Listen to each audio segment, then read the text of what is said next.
Aw, Sheckies, hello everybody. Oof. Oof. I am, as usual, running just on time. Just on time. I had to take care of some things during my little intro scene there, but thankfully, I'm all done with that. I'm all done with that. I don't really have anything in particular to announce regarding the stream itself. I didn't really make any changes from it since yesterday. If you didn't catch what was new yesterday with the stream, it was a bunch of channel point redeems. That's the main thing that I went and focused on getting set up. And I like where they're at so much that, you know, this afternoon I told myself I can take the day off. I can just at least take the day off from playing with my stream setup. But today we're gonna be checking out more of Encased. I think I played a little bit of it on like Thursday, something like that. But I'm pretty sure I didn't make it very far from where I had left off last week here on Sunday. Yeah, I think we're pretty much ready to go ahead and jump right in. So, let me see here. Change my camera angle.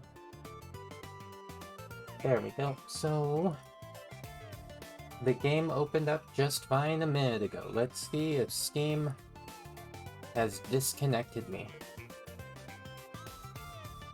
Nope, it has not. Okay, lucky us.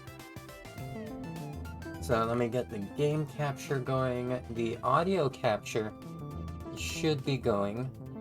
I'll want to stop my Rainwave, the OC remix, is this game has pretty good music, I think. Let's see here. I think that means I want to do something I forgot to do. Okay, that's right. I'm gonna turn off my Rainwave widget, so I just gotta change scenes for a moment, and I'm pretty sure it's gonna cut out my mic.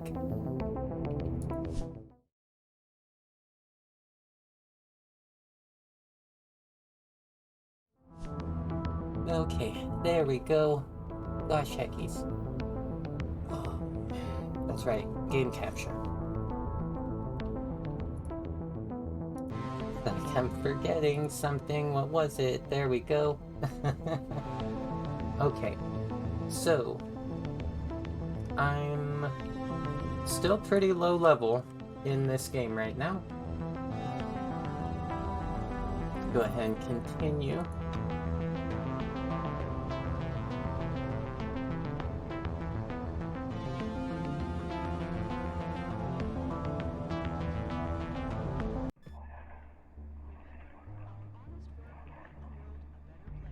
Okay, that's right. Now I remember. Okay. So we're in the residential area. We had just cleared out the office area, which I believe was the 3rd floor. These ones don't look hostile yet, but I'm sure it's coming. I'll open this one up.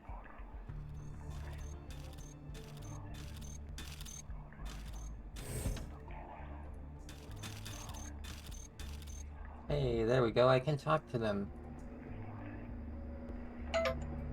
A lithe woman dressed like a laboratory assistant is sitting cross-legged beside the beefy man from Orange Wing. She seems to be watching something with a skeptical smirk and commenting in a quiet voice. Okay, I gotta double check one thing real quick here before I continue. Okay, cool. So, get to know the young woman in a visual manner, listen closely, Sit beside her or leave. I mean, I'm pretty sure, judging from this, I want to get a good visual going on here. Her name tag confirms she's a lab assistant, and her name is Melissa Correa. Her olive skin, gleaming eyes, and straight dark hair also hint at Latin American descent. Her full lips are twitching as she mumbles something under her breath. I will listen closely. The wife's voice is pleasantly deep. Nevertheless, you can tell she's being capricious, apparently dissatisfied over something. It's you who is stupid, Shimon. All boys are stupid, and your cartoons are silly. All you ever do is punch each other. Some things are more important than that. That's what Mom says. Her tone becomes angry, almost enraged.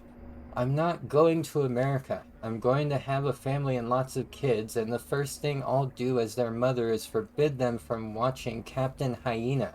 Take that. Oh, okay.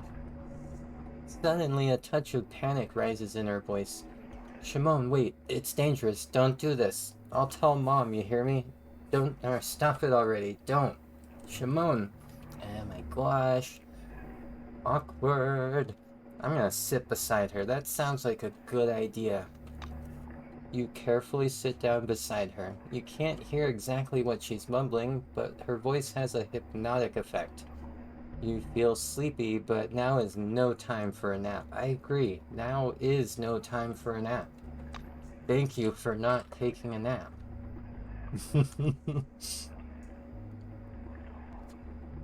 Okay. And this is that other dude. A bruiser in orange overalls sits on the floor beside a young woman from White Wing. His expression is excited, even beaming. His eyes are wide open and his lips moving, but barely a sound escapes them. We'll take a cautious look at the orange. A patch is sewn onto the distinctive overalls. Shimon Cardoso, cargo handler. Taking a good look at his shaven-headed sack of muscles. At this, yeah. I was like, I messed up earlier.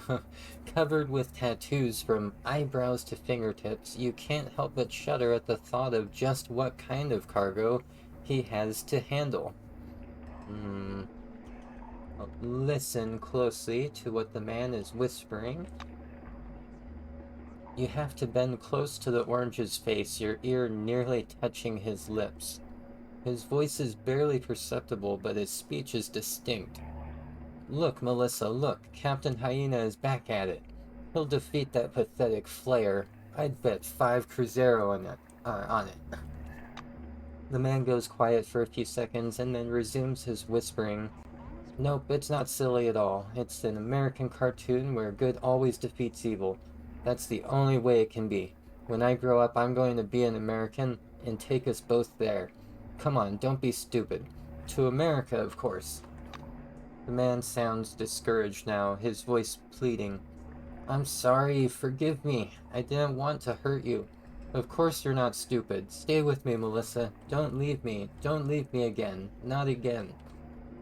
Wow, it sounds like a really good idea to sit next to this one as well. You sit down comfortably and stare in the same direction as your companion. It feels silly at first, but then you get the hang of it and begin to relax.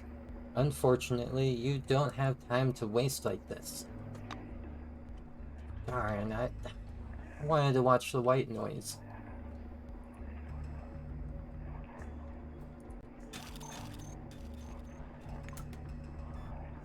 Heavy weapons manual.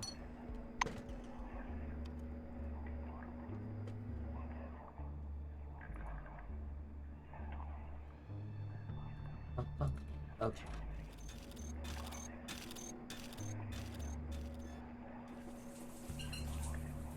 There we go.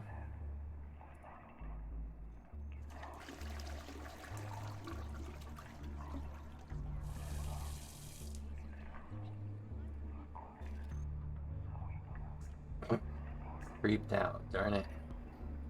I did not mean to creep myself out. Some heated ham.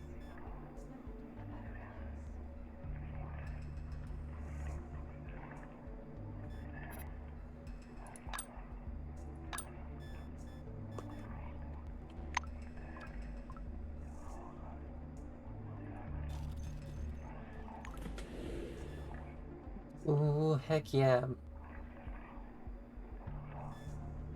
More meals.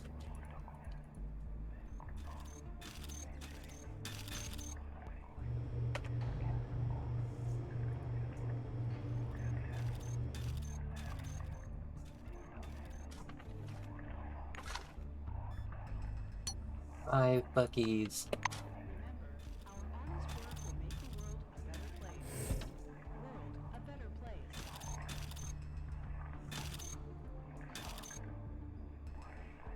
You see a dark shadow in the poorly lit corridor.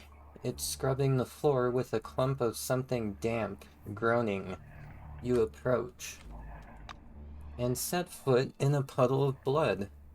The floor tiles are stained with it. The orange is on all fours, his abdomen ripped open, smearing blood all over the floor with his own intestines. Oh my. Oh my. He struggles to lift his head, his face is gray, and his eyes barely shimmer inside their hollow sockets. A little while longer and they'll likely close for good. The name tag attached to his uniform says Terry Bates. Okay. I can use a med kit, inject him with an anti-hemorrhagic agent. I don't think that's going to be very helpful right now. And bandage the wounds. That will be even less helpful. Psyche 4, try and persuade him to stop scrubbing the floor with his guts. I mean, he's not attacking me, so I'm gonna let him keep doing that. I will ask what he's doing, though. See if he'll, tell me.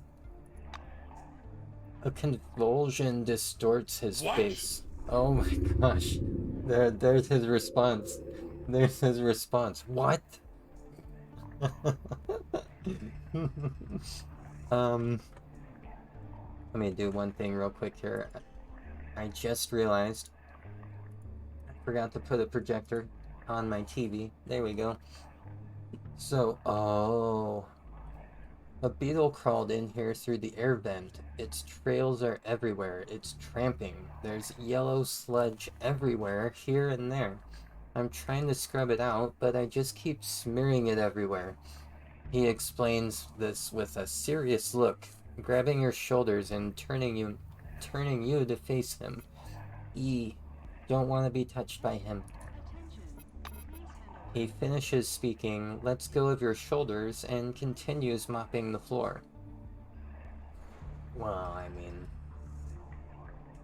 I guess I'll just leave for now.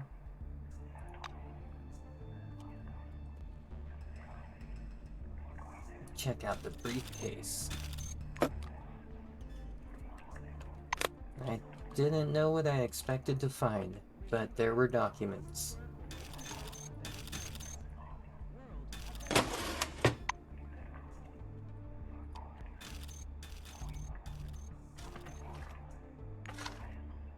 Oh my. Oh my.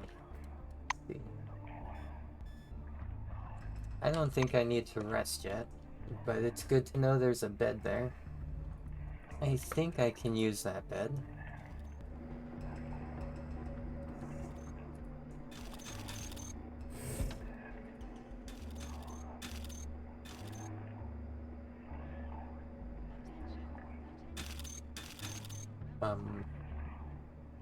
Harold. A lean, attractive, dark-haired man in business attire is leaning with both hands on the sink and gazing into the mirror. A touch of self-satisfaction occasionally crosses his face. It looks like he quite enjoys the view. His expression mars the impression he makes, but only a little. I'm gonna take a closer look. The dark-haired man is wearing the distinctive uniform of Silverwing, a study in style over practicality. The squarely pinned badge informs anyone who cares to know that this is Harold Fang Jingtao. The title below says he's deputy head of the Nashville HR department. Oh my. I guess I'm gonna try talking to him. Your diligent attempt to starting a conversation is in vain. The man keeps staring into the mirror, content to examine his own reflection. He ignores every greeting, shout, and even taunt you throw at him. No, there must be something to this mirror. I'm gonna look in it too. You figure it can't hurt to assess your own appearance. Unsurprisingly, everything about your reflection seems more or less familiar. You're dissatisfied with some parts and content with others. It's just an ordinary reflection. Except you feel something odd when you divert your gaze from the mirror, as though someone else is being reflected apart from you and the dark-haired man. You turn back to check, but there's no one there. Uh-oh. Uh-oh. It's getting creepy. I'm seeing things in mirrors. Take more money.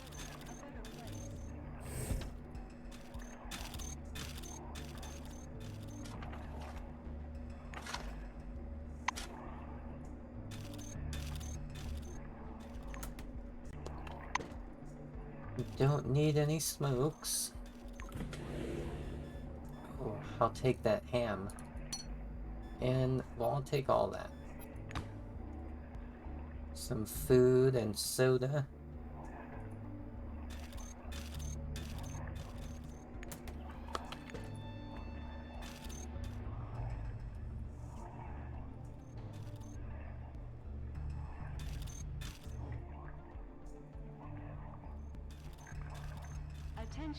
Attention.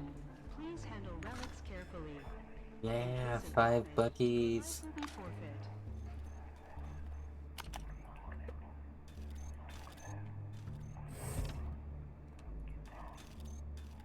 Jan Kovacs. A man is standing beside the open refrigerator, lost in thought.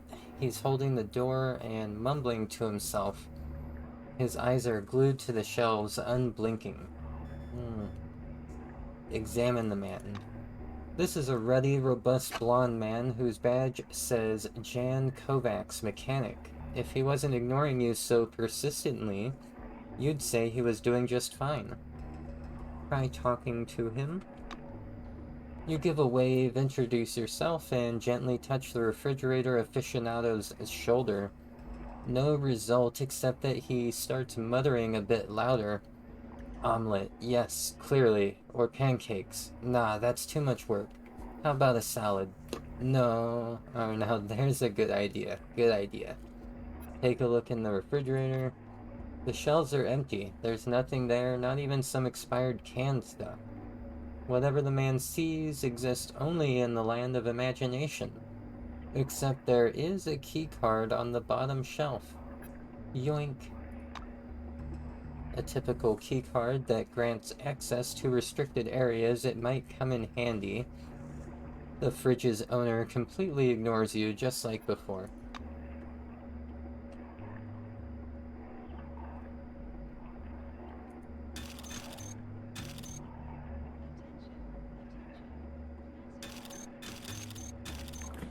It said there was nothing in the fridge. Lies! There's canned ham. And chicken eggs.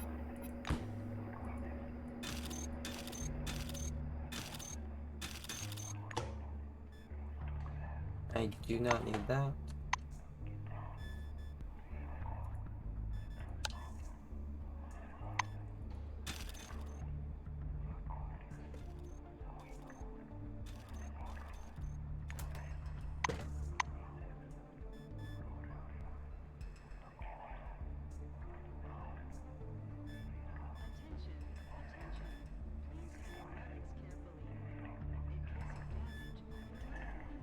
Man.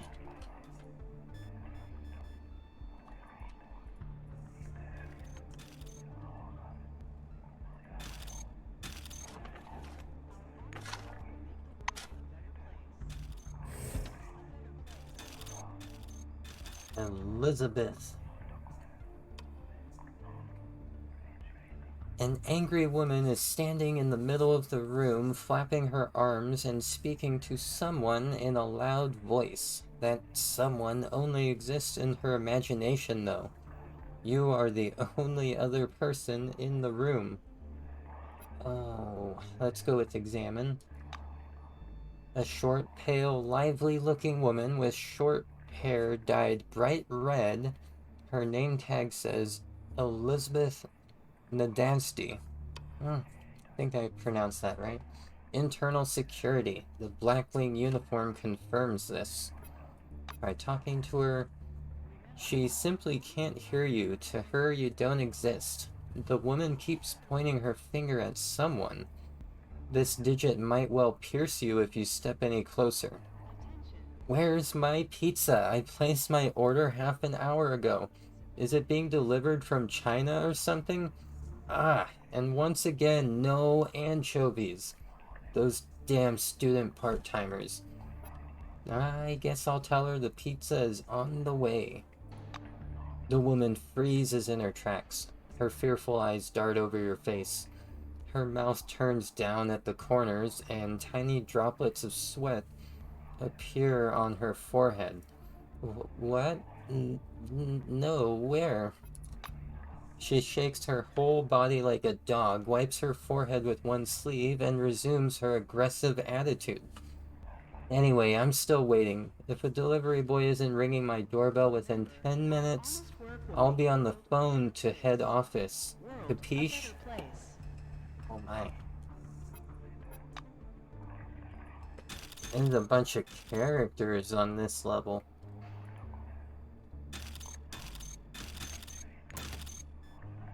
I'm just glad they're not trying to hurt me. Oh, isolator engineer gloves? Melee weapons? Contraptions? Okay.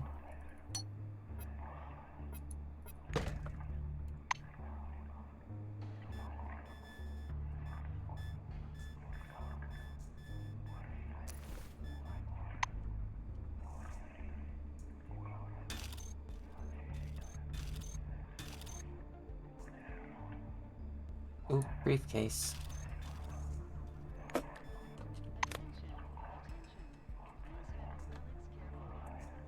I can't remember if I looked through this trash bin. Ooh, or that container. Oh, I dropped that. Silly me. Oh my. Oh, trash bin.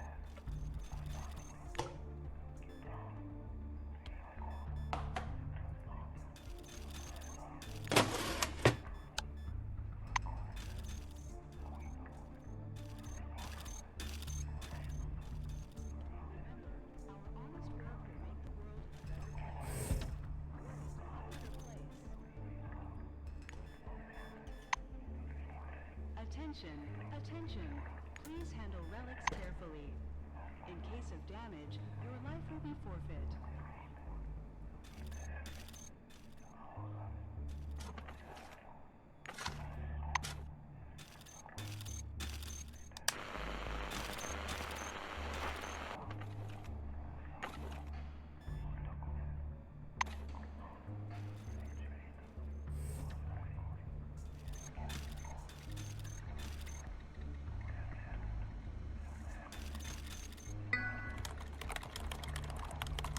The words on the screen read Dr. Grau. Records on the condition of station dwellers with comments and illustrations. Well, thank goodness. I need those pictures. Enter log. Record 1. Record 2. Record 3. Record me. Okay. You see a list of commands starting with case below. By adding a sequence number to the command, you can view the corresponding patient's medical file. Enter entry 1 to read the first record.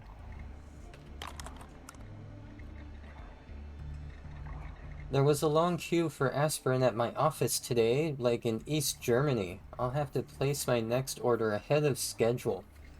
Lydia complained of faintness, and anxiety. I examined her but found nothing amiss. I gave her a mild sedative. At last, I have a few minutes to listen to some Wagner. Oh, indeed. Enter entry 2 to read the second record. Lydia came again this morning and said she wasn't able to sleep. She said many others are having the same problem. I had a heart-to-heart with her, and she admitted the brigade stumbled upon something psionic.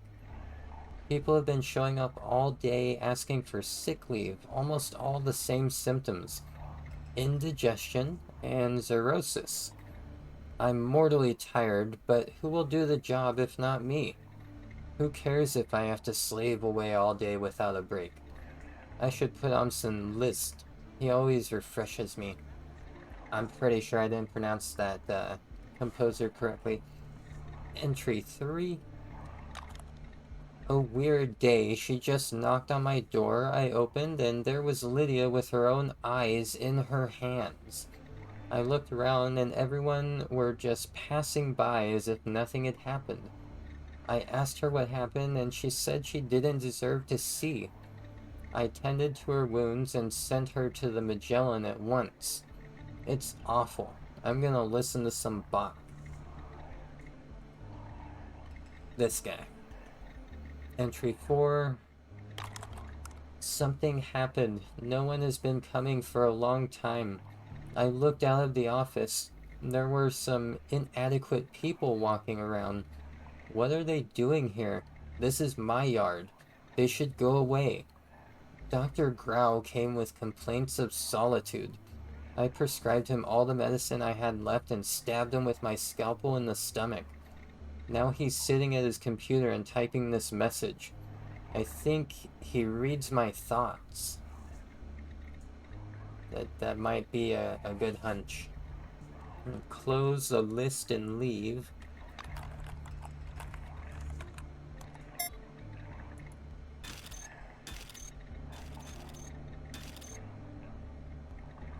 In front of you is a high-tech device that provides medical care without the participation of a doctor. An order sheet with a pair of blue seals is placed on top of the service cost table. Judging by the text of the order, employees of the Concord station and newcomers are provided with medical care free of charge. Alright. I'm gonna restore all health. You press the green button, and a manipulator that looks like some sci-fi weapon gently pokes your hand, leaving a cold spot of antiseptic on the skin. A second later, a thin needle pierces your arm. A sharp pain immediately gives way to a feeling of pleasant coolness. The device makes a buzzing noise as it pumps a regenerating compound mixed with anesthetic and saline into your vein. You step away from the medcom, listening to your sensations. You actually do feel a bit better now. What an interesting machine.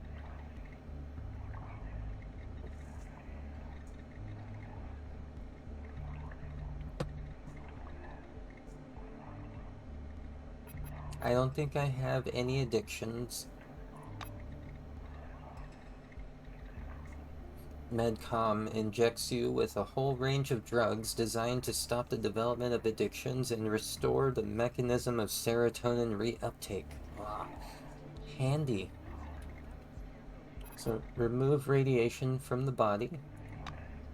A metallic voice sounds from the speaker. Step under the sprayer. A jet of rapidly evaporating decontamination solution is poured over you from head to toe.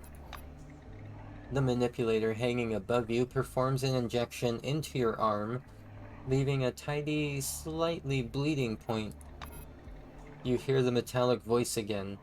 Possible side effect vomiting. Please turn away from the machine. There is a drain hatch on the floor.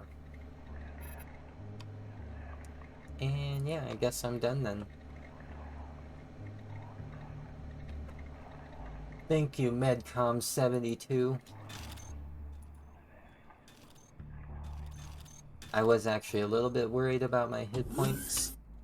Now I got my hit points.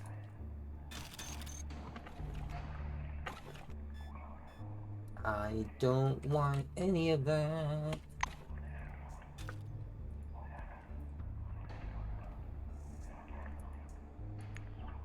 Okay, I think I can use the elevator on the 3rd floor now, since I found that key, the key card, on the 2nd floor.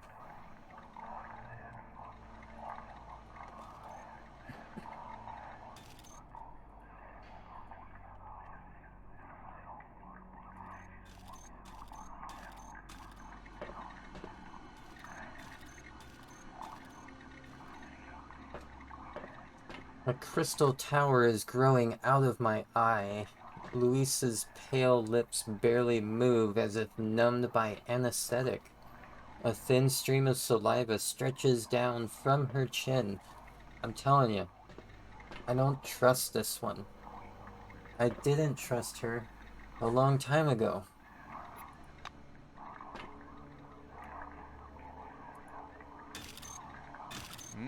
Yes? Steele glances at the master key in your hands. Good, are you ready? I took a reading. Background radiation is increasing, albeit slowly. Let's hurry this up. See you later. Yeah.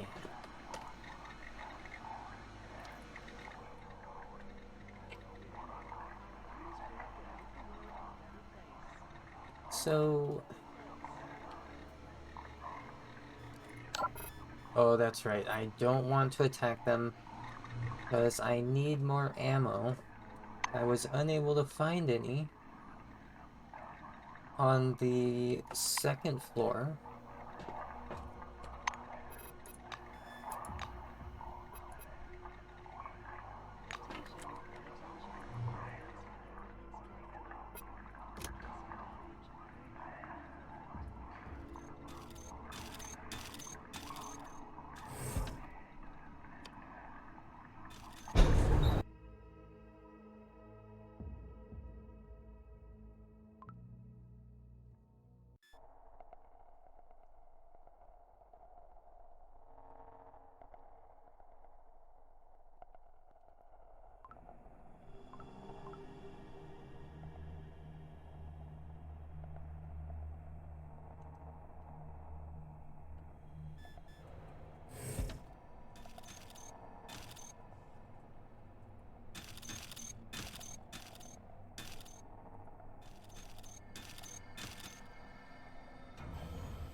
Okay. So Luis and Ronald are already over there. The terminal screen says system lockdown. I guess that makes sense.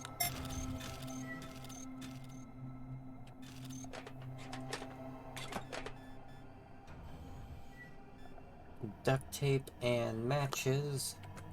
I don't need either of those just yet.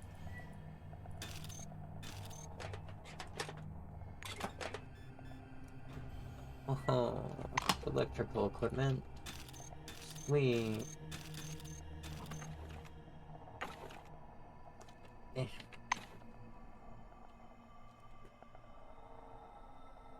Okay, so apparently this is like a med bay. Oh, I should go talk to them first.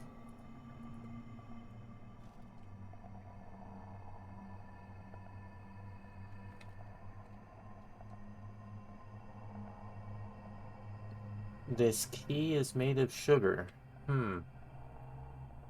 It smells like your heart here.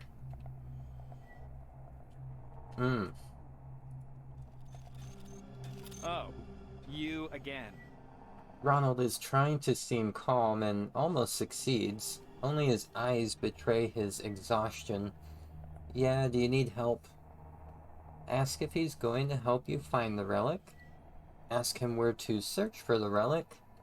Ask if there's anything you should know about the relic.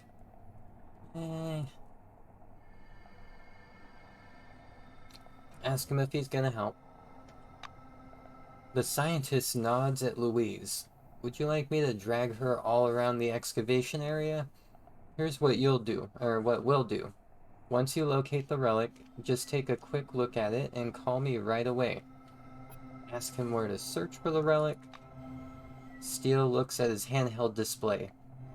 The wave pattern has evened out, meaning there are almost no natural obstacles between us and the radiation source. Go ahead and search for it. We're close. Ask if there's anything you should know about the relic. He hesitates before replying. Nothing, save for the strange report I saw in the computer room. It was compiled by a physiologist from Nashville who observed the halo eye symptoms in himself. Ronald chews on his lips. He's looking at you. The report's author states they found something alive in this cave. The relic communicated with him and kept talking until the medic completely lost his marbles. A shadow of doubt is apparent in Steele's skeptical and crooked smile. Don't take these hallucinations at face value. That's just something for you to keep in mind. Okay. Find out how Luis is doing. He moves his flashlight over the silver's face. Luis's unfocused gaze listlessly tries to follow the yellow light. He turns off his flashlight. I'm no doctor, but I think she's getting worse. Goodbye. Yeah, I'm pretty sure. Her eyes are wide open, thin but distinct white rings glow around irises dotted bright orange. For a moment, her focus returns. You see inexpressible horror in her eyes. Uh-oh. Well, I told you. I've been telling.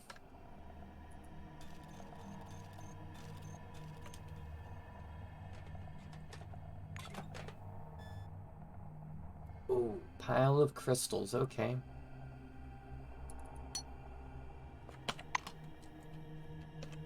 Maybe I'll look at the relic. A luminous sphere of irregular shape, fixed on a telemetry stand, made from unknown material. So there's 3 power circuit terminals.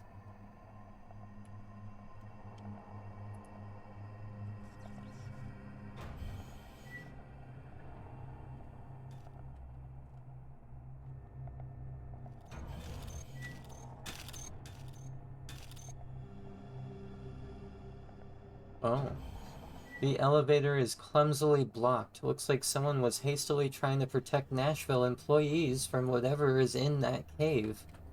Oh, jeez. Mind if I scan your armor?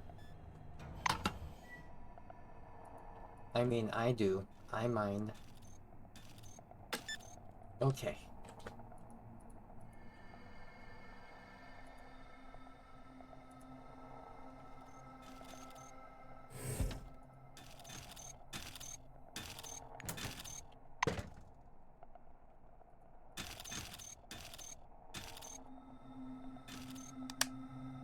Pale, blurry image, barely distinguishable from all the static. Okay.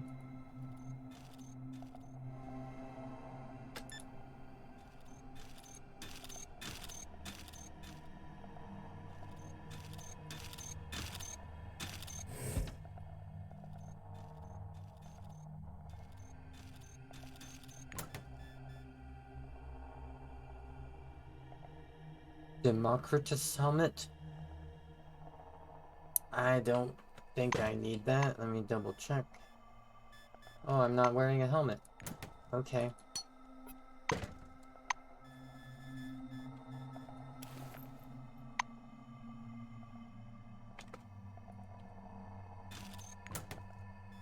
Oh, yes, Energon.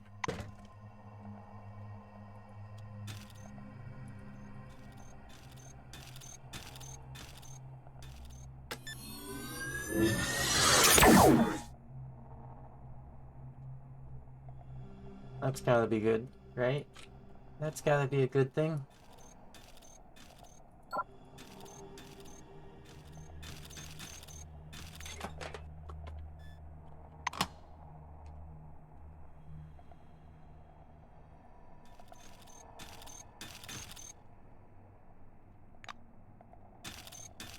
Forgot something.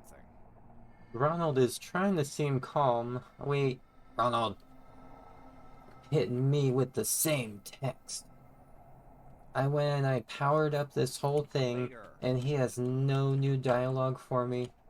What a jerk. What a jerk. Wait. Okay, that's for the excavation zone. Yeah. He is still a jerk. Warning. Lighting disabled in excavation zone. Remaining in the area is hazardous. Please reboot 3 power circuits and restore power supply.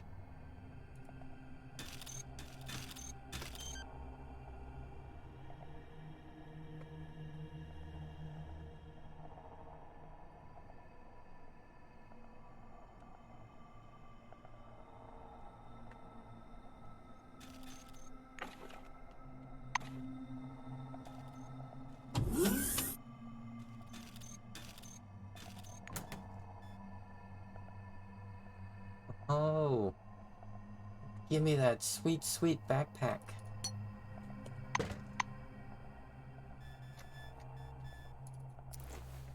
No longer encumbered.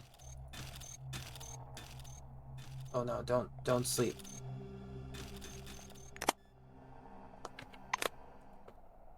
Medical notes.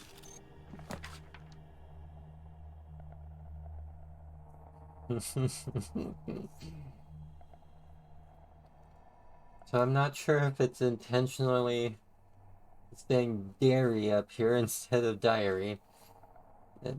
Day 5, several workers immediately began to complain of headaches. Carbon monoxide? I've prescribed painkillers. Gonna keep an eye on them.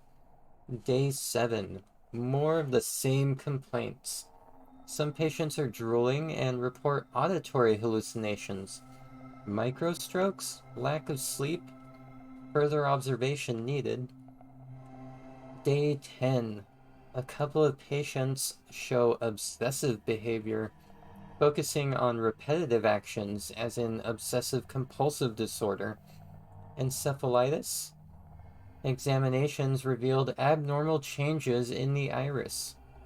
So it sounds like they're describing what I'm noticing happening with Luis. Day 15. Patients are becoming more aggressive. One even attacked my nurse. Now all patients have been isolated and antipsychotics, clozapine, pretty sure that's how it's pronounced, prescribed to the most violent ones. Management finally decided to shorten the work shift. Day 21. Patients are gradually calming down but remain disconnected from reality. Speech is incoherent. Their condition resembles catatonia. Symptoms are now appearing in people not directly exposed to the excavation site. I intend to demand a quarantine from management.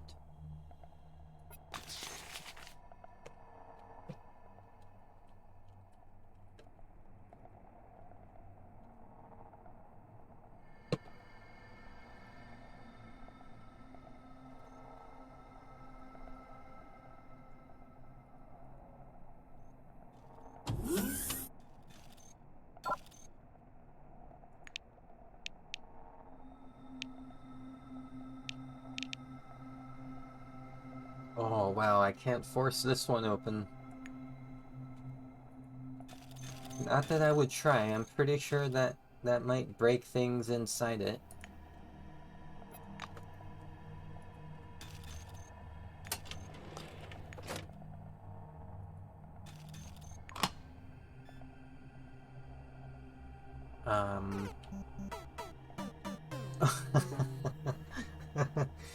Oh my gosh. Oh my gosh.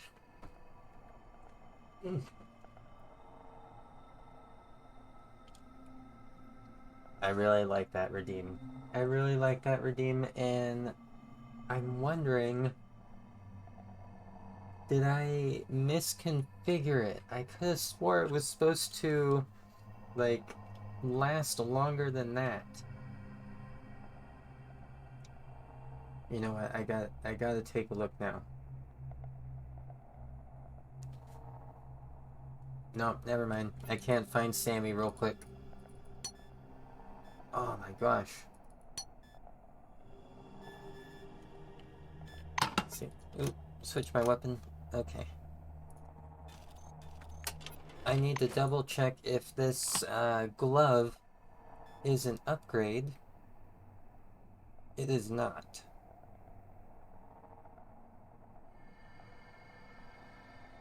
But it doesn't require any...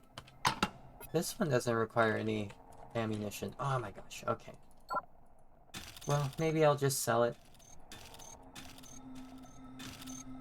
But yeah, now I'm wondering where my Sammy window went.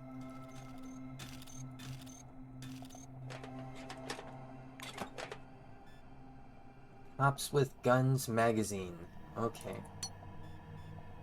Weapon repair kit.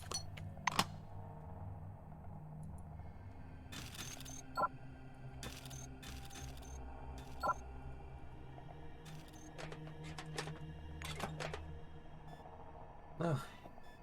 Air gun powerlet.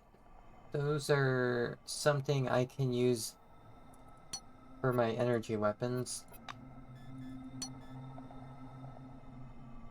I don't need the spare parts or the shovel.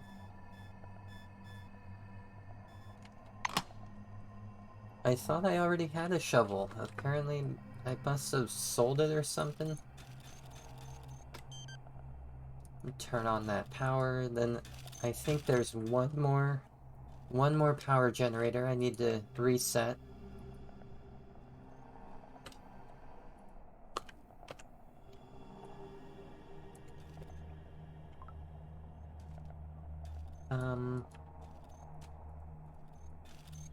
Okay. 14 HP of pure damage. I think that's like basically the physical damage in this game. Consumed by darkness status. Where's the other power terminal then?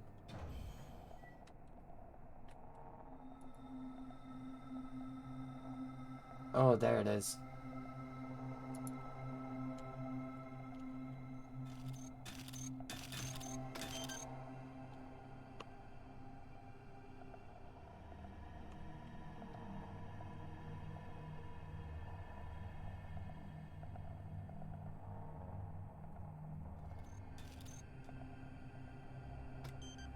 Enabling lighting in the excavation zone. Warning. Damage to power system detected. Start the emergency generator. Dang it.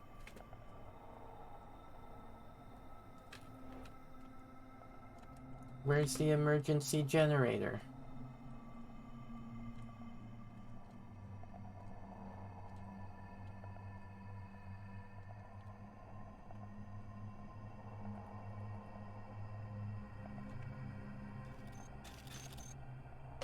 I'm pretty sure I still can't go out here.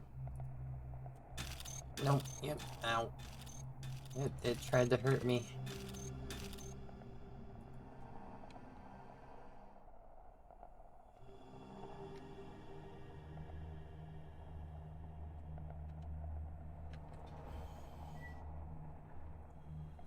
Okay, well maybe I need to ask him about the emergency generator.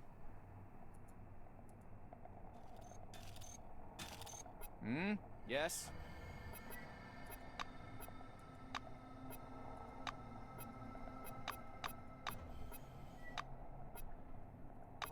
Later. Golly gee.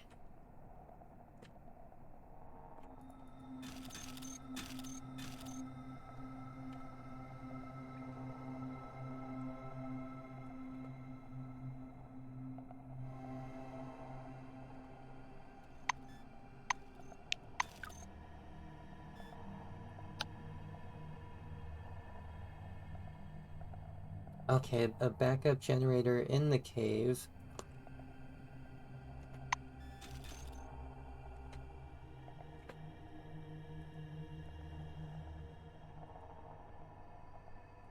I mean, how does that help me, though? A backup generator in the cave.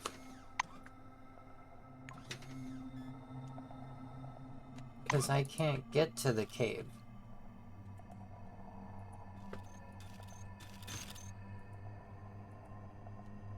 Unless I'm supposed to, like, run to it. I'm gonna try. I'm gonna quick save.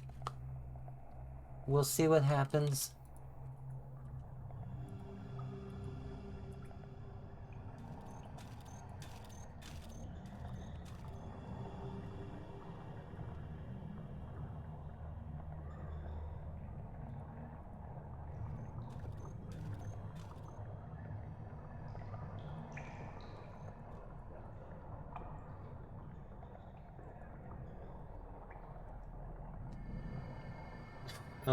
Okay. I'm pretty sure this is not what I'm supposed to do, but I'm gonna try one more time. Now that I know where I'm supposed to be possibly running to. I don't think I have anything to go faster. Nope, okay. There's no generator over there. No generator here.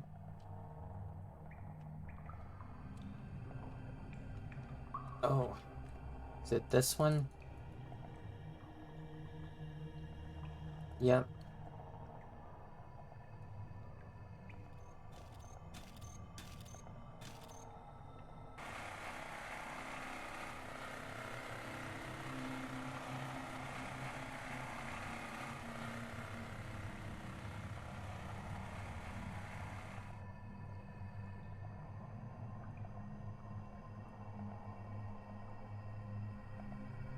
Oh no.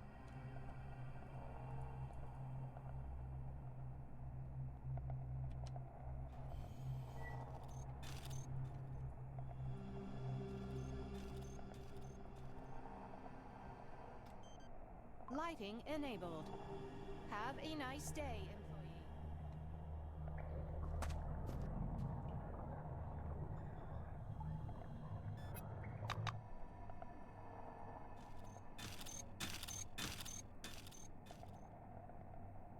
Hello again. Eh. See you later.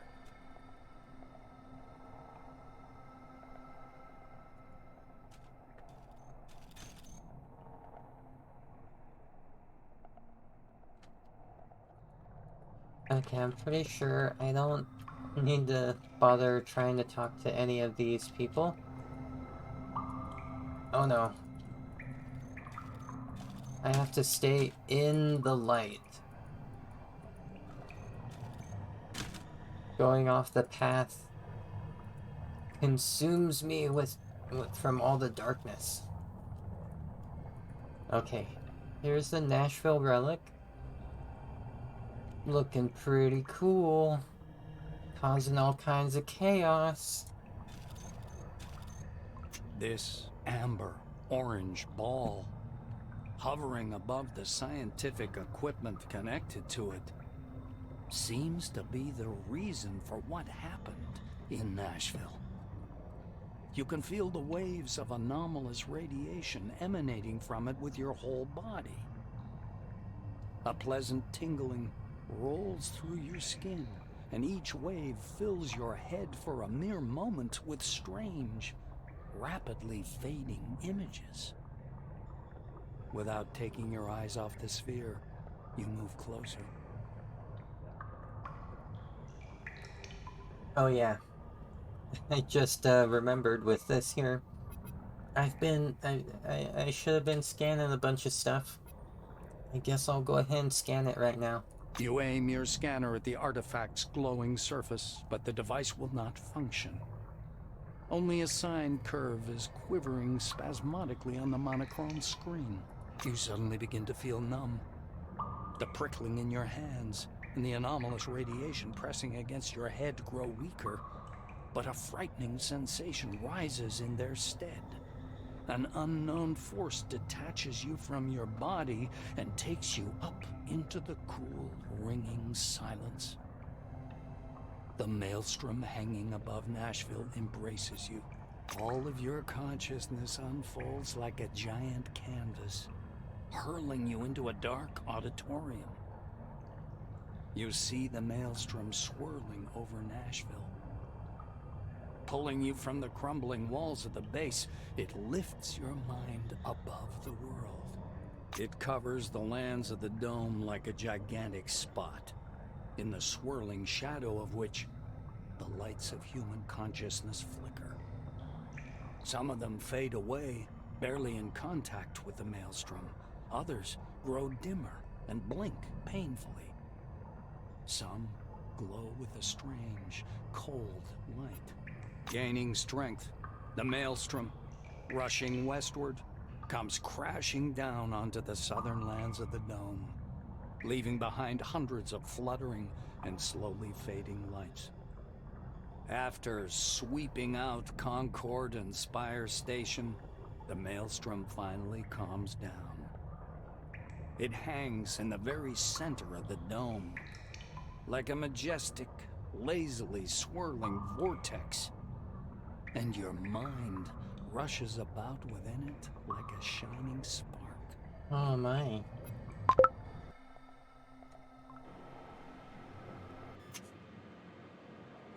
It takes you some time to realize that you're wandering through a fog. Eventually, the dull, white nothingness begins to dissipate, slowly returning you to reality. A noise fills your ears, a rumble resembling the sound of waves rolling ashore. You step carefully through the white haze. Fragile bits of rock crackle under your feet.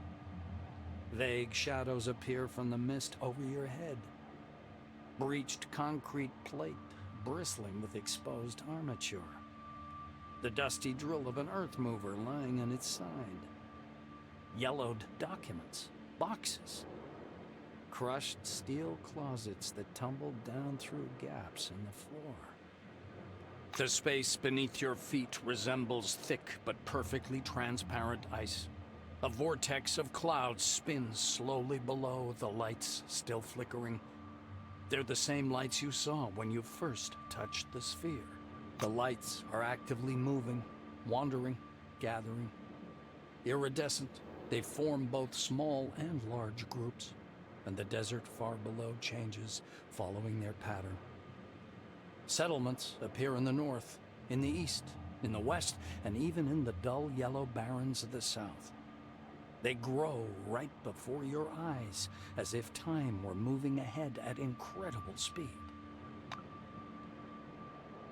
Whoa.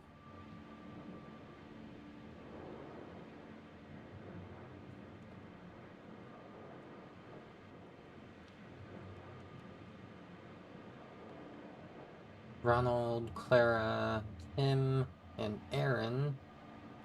I'm gonna talk to Aaron. There's no doubt. The funny, scruffy old man standing before you is Aaron Melville, the old man from the gas station. He also recognizes you. A smile wrinkles his already wrinkled face. Ah, it's you. Long time no see, sweetheart. Melville examines you closely. Safe and sound, I see. How'd you pull that off? No one survived where you were heading. The only worst place is the center of the dome, where the spire... well, you know. The old man points vaguely upwards with his crooked finger. You're aware, aren't you? The spire is fallen. Now the road's closed. As if folks would want to come here anyway. And here we stay, like crabs in a barrel. He thumps his timber leg on the ground, driving the mist away. Don't think that I'm complaining. My business is on a roll. They come and they go. Melville's face seems to petrify. He speaks slowly, but flounders anyway. The gas station can be crowded nowadays. Everybody needs my gas station. Oh, folks went crazy, I tell you. Fighting over nothing. The old man woefully shakes his head. Clara is surrounded with white light and mist, her hands clasped in prayer. She reminds you of an angel statue from some reformist church. Seeing you, her expression changes. She crosses herself, mumbling under her breath.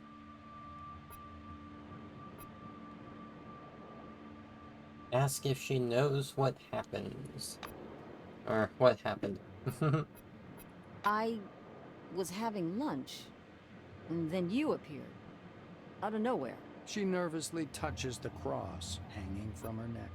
Clara never moves her gaze off you. I remember you saying, find the car and drive away. If I knew you were sacrificing yourself, I would have stayed. If someone frees you from your oath out of generosity or humanity, does that mean the oath shouldn't be fulfilled?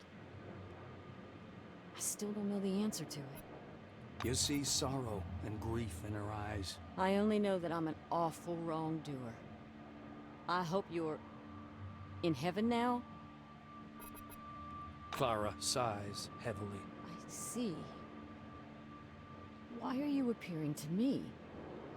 Is this some sort of a sign? Do you know about signs? This is when... So that was me telling her I don't know where I am because I don't know where I am. Her voice suddenly becomes deep and thick. She drawls as if her words were being played from a corrupted tape. Clara's face alters subtly, as if it had turned to stone. Abbott is very kind to me, but his faith is nothing I could get used to. She says in a dull voice.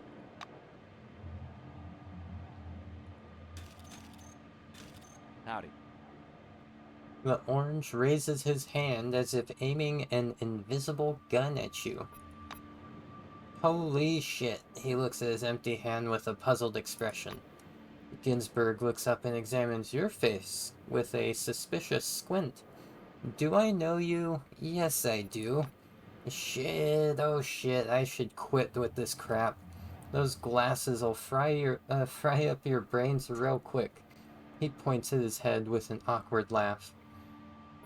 Ask where you are now. Tim grins. How should I know where you are? In hell, together with that bitch Decker and that meticulous bastard, what's his name? Steelman? Oh yeah, Steel. He throws his hands in the air and fountains of mist follow them. I told you there was an exit. I made it. I found a car. And don't you dare rip on me. I did nothing wrong. I didn't have to die with you there. His face abruptly goes blank, and his voice sounds dead and dull. Not everyone can escape from Nashville. That means something, doesn't it? He says, gazing at your face with glassy eyes. Wah! What is going on? Come on, don't be shy. Steele's face, wise, confident, and focused as ever, seems to be lit by the screen of an invisible computer. He looks up at you with and a smile appears on his lips. You? Wow. This is amusing. I was certain you were dead. He walks up and touches you with his palm, but you feel nothing. Ronald looks disappointed. His uncertain gestures suggest he feels nothing, just like you. What was I hoping for, anyway? Steele looks at you in the eye. Do you know how unreal it was to survive and keep my sanity with all the psychic stress Maelstrom was generating? A lot of people lost their minds. That was what we saw here. And what happened after at Ankara, on the west side of the dome? He looks you in the eye. You know, I'm locked inside my head right now. From my perspective, it looks like the computer room where Luis locked me in. How ironic.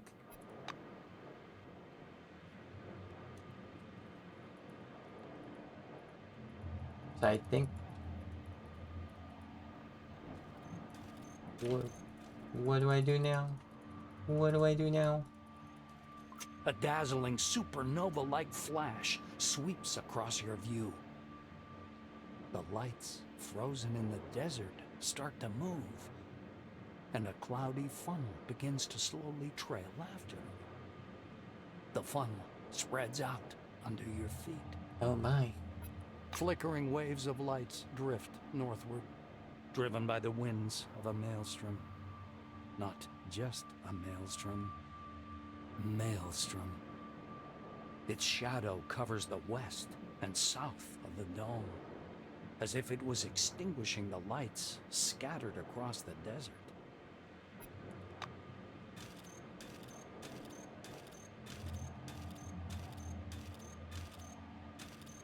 Van Olden looks the same as he did during your first meeting. The same shiny glasses with thin rims, an arrogant expression, and a stopwatch clutched in his hands. He's examining a shred of mist hanging in the air. He's so involved in his research that he doesn't notice you at first. Meeting your eyes, the scientist instantly darts back. Then he comes up to you and begins to palpate your face, hands, and clothes. His fingers seem to sink in your face. Sebastian Van Olden screws up his lips scornfully. Yes, of course. A thought form, like the pink mist, I suppose, or any other similar anomaly. As was to be expected.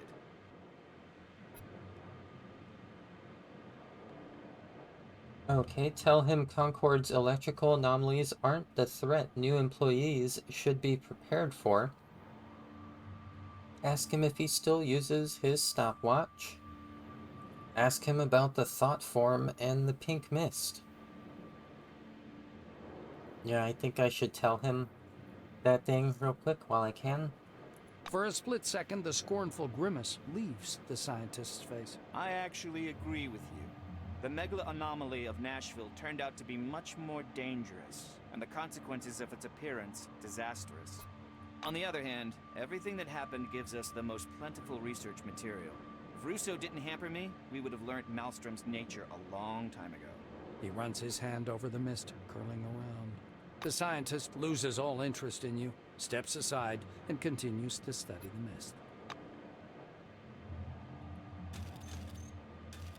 A gray-haired man, arms stiff at his sides, stands squinting short-sightedly into the mist.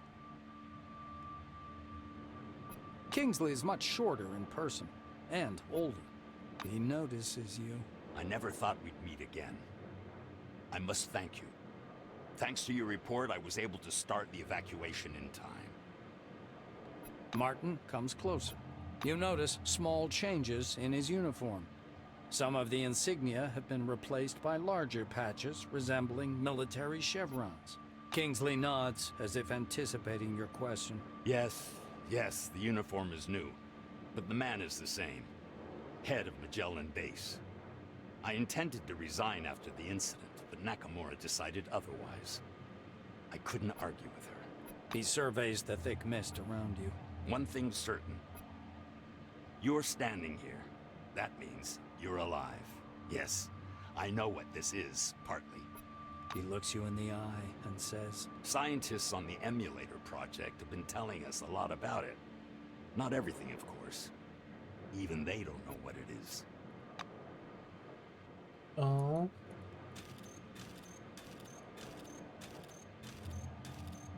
You smell quartz.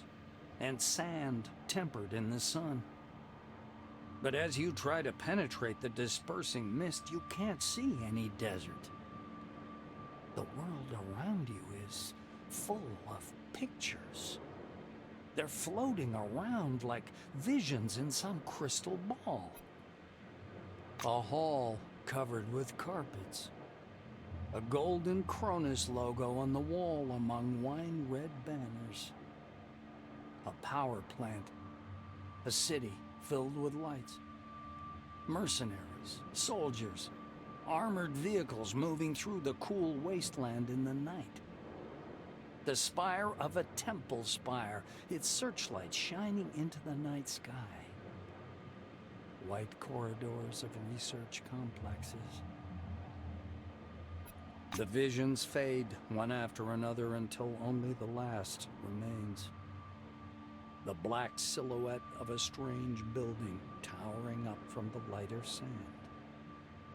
This picture freezes before your eyes, as if giving sense to everything that came before.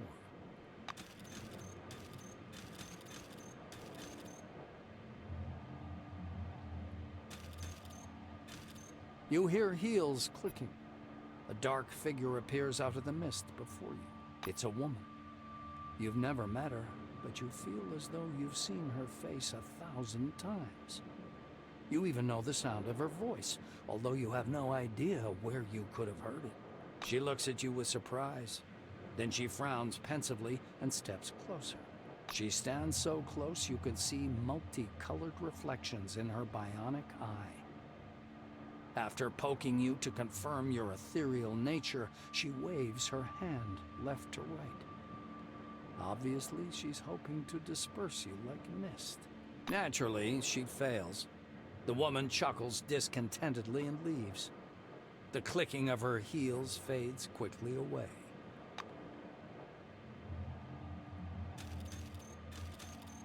A wizened old man, long and lean as a scarecrow, leans over to examine you with the curiosity of a vulture. His long, yellow-white robes fall down in waves and rustle quietly. His stony black eyes resemble those of a blind man, but their gaze is fixed on you. Such remarkable technology. He says in a low, well-modulated voice. This voice seems to belong to some other person. He smiles, a warm and kindly expression, wildly at odds with the menace in his eyes. Name your price, and I'll buy your design. But be reasonable. Take time with your answer. Think it through. With the smile still fixed on his face, he steps back into the mist, never taking his eyes off you.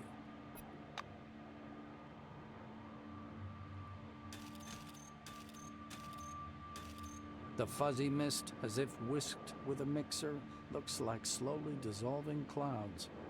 A short, chubby little man in a camouflage cap and army shirt steps fussily out of the white. He clasps his hands behind his back and stops a few steps away, scanning you with his gaze. Vivid interest flashes in his eyes. He clears his throat. I'm out of jokes about death. Or about Mr. Christ. I'm out of jokes about hallucinations. Although hallucinations under the dome aren't any joke, but an everyday reality. The man circles you. His glance bounces from your face to your uniform to your shoes and back. But you are something else. So, let's see. A pre-war haircut, all-time uniform, clean and pressed. Shoes aren't worn out. Just got them. He recites with enthusiasm. He frees his plump palm and carefully touches you with one finger. You are ethereal, but light-tight. You respond to my movements. You are not using an image that's familiar to me. You don't look like anyone I know. And your badge says... He raises himself on tiptoes and fixes his eyes upon your badge. The name. Of course. Of course. The name. He flings his arms about and leaves without even saying goodbye. The mist seems to slam shut behind his back, like a pair of wing doors closing. The fluctuant white slowly settles. A man and a woman stand before you. The woman rolls her eyes discontentedly. Are you serious? Tuesday, I tell you. Wednesday, I tell you. Thursday. How come I always repeat the same thing? I can't sleep without my pills. You're the man. You're responsible for me.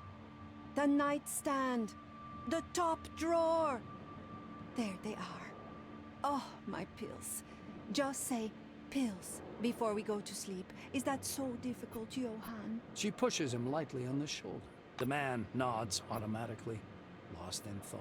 The woman clasps her hands in front of her chest. She's boiling with frustration. I can't depend on you, can I? I haven't been able to relax in years because I have to control the situation for both of us. Johan! Hello! My pills! P-I-L-L-S! Her shouts break through the man's pondering. He comes to his senses and stares at you in surprise. Then he turns to face his companion. Olivia, don't shout. Make a habit of putting your pills on your pillow. Anyway, this isn't about the pills. Olivia falters and points her finger at you. And what is this? Or who is this? Mind telling me, without the never-ending riddles, Johan? Just tell me. Johan gives you an appraising look. Is it Maelstrom? Hobbit's trying out a new device? I don't know, darling. Now, be so kind to take these goddamn pills since you remembered.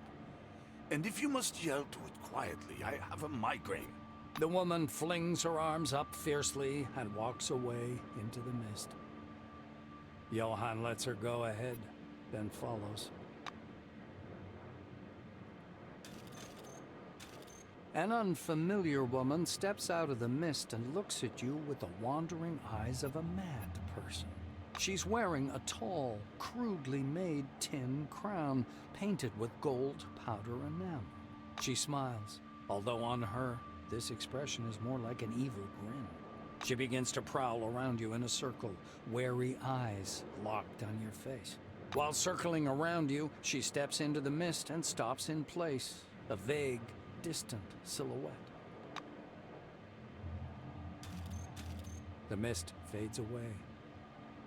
You see a short, dark-skinned man with a grim face. He's wearing a brightly colored turban. You take a step towards him, and he strides forward as if to block your way. The ends justify the means, don't they?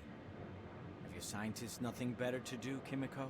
He asks, looking upward. The stranger raises his hand, forcing you to stop. He looks up again. We have to be like the Soviet Union and Germany in the late 1930s. Mutual favors, mutual limits, parity. We've always worked on such terms. As he finishes speaking, his lips stop. The man in the turban keeps standing there, a lean figure looking angrily upward.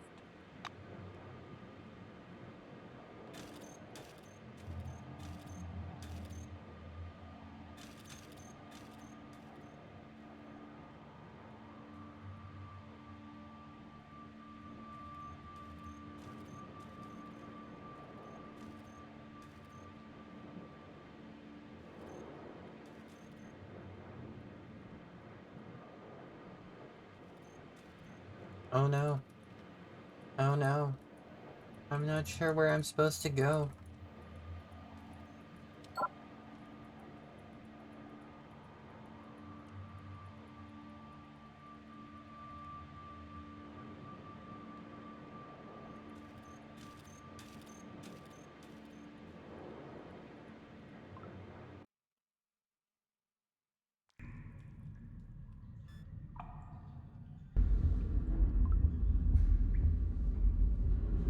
Okay, so now, picking up where I left off, this exploded.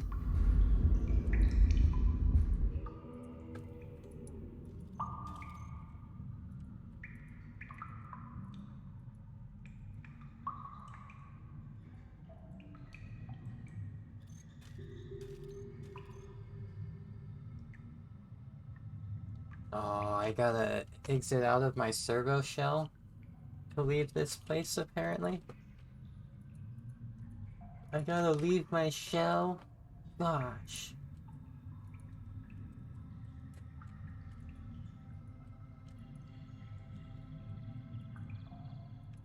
Okay, so... Alright.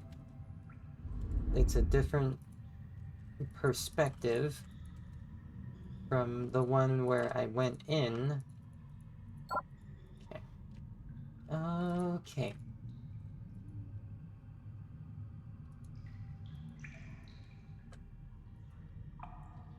Just had to double check here. Cool.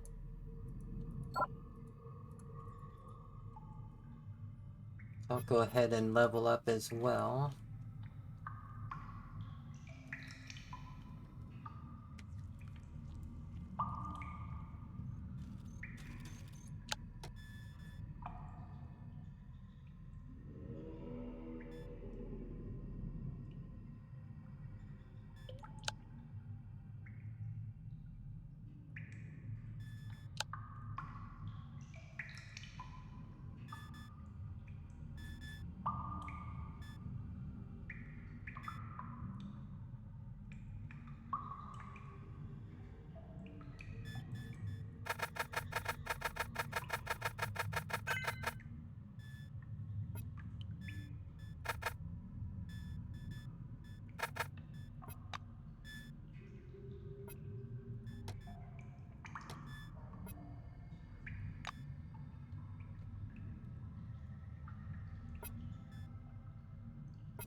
Okay, now I have to remember how to get out of the servo shell.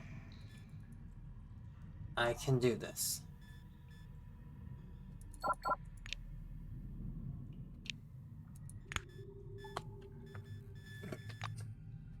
I can figure this out. Let's see.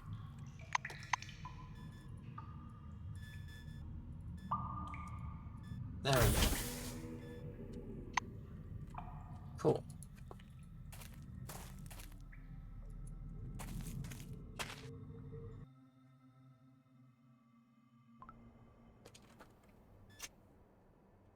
By the time you exit the cave, the desert is in deep darkness. Blue firefly lights are floating in the thick darkness. The dry, chilly air smells of cooling sand. When you look closer, you notice a tall, white structure nearby. The screen on your Kairos blinks.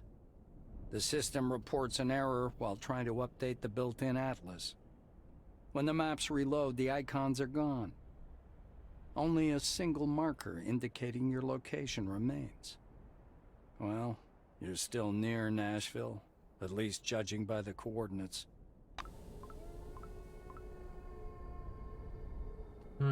Okay.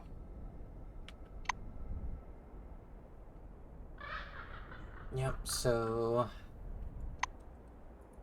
this is the area that I checked out on my way in to where I was going. Alright. Kind of backtracking. Oh my.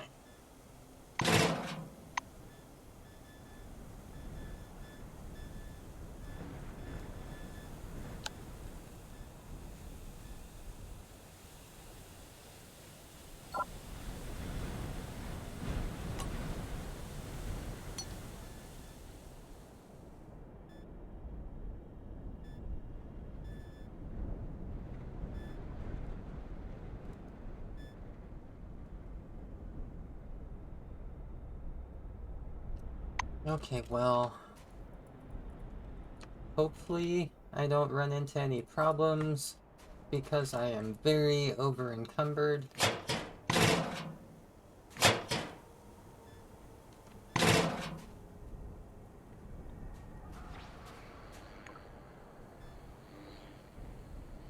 Unsealed envelope containing a single sheet of paper In sweeping cursive, the name Ricardo A has been written in the to field. Some power cells. Prohibited. Employee currently deployed to the danger zone must leave. Encouraged to seek asylum. The city is far enough from... Okay. Don't panic. Our scientists and security specialists are closely monitoring the maelstrom phenomenon. You lean closer to the radio embedded in the car's console. The emergency message is now coming through louder, but not any clearer. However, you could try to adjust the frequency. Rotate the tuning knob. You rotate the controller, and the emergency message is now coming through loud and clear. The radio chitters. Attention, this is not a drill. In the area affected by the Maelstrom megalo-anomaly, I believe. Scenario 6C is currently taking place. Remaining in the yellow sector is prohibited. Employees currently deployed to the danger zone must leave the area immediately, following standard evacuation protocol. The announcer's voice is briefly replaced with static, then resumes. All new committee citizens are encouraged to seek asylum. The city is far enough from the yellow sector to be considered safe under current conditions. A distant wailing of emergency sirens can be heard through the speakers. The announcer keeps talking. Don't panic. Our scientists and security specialists are closely monitoring the maelstrom phenomenon. Any registered movement of Sci-Fronts will be closely monitored.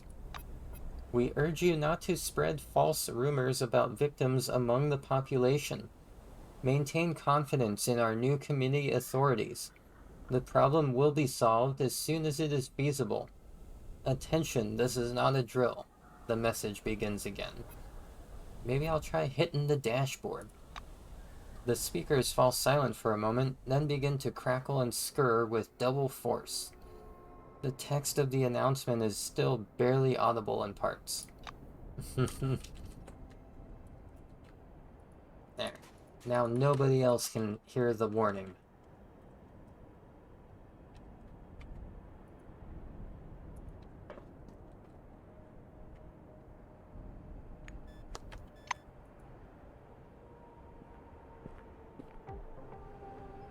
Okay.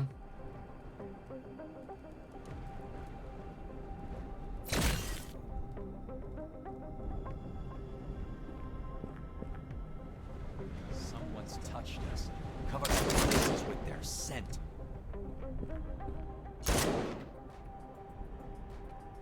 Okay. So apparently I should have paid more attention to everything in front of me.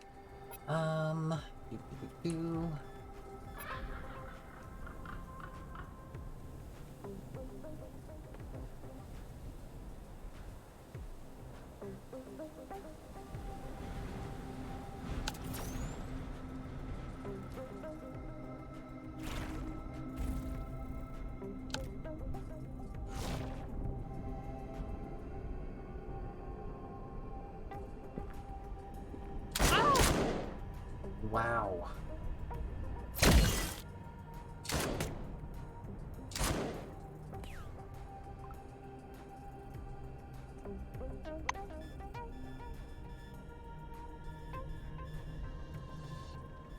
Okay, yeah, I need to reload. Because,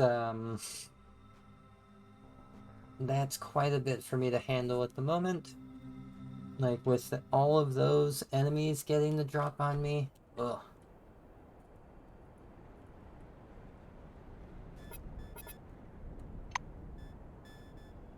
So I'm gonna start dropping some things.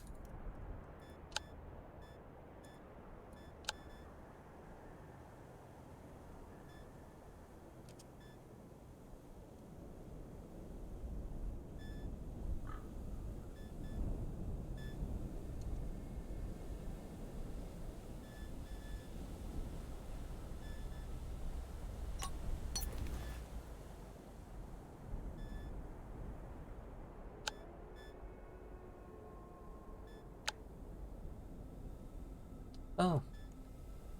I guess I finally realized how I'm supposed to upgrade weapons, at least somewhat.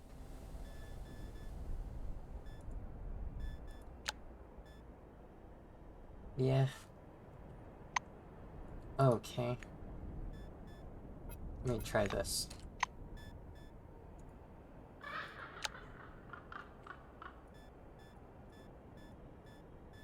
Okay. Interesting. I need to, research that a little bit more. But not right now.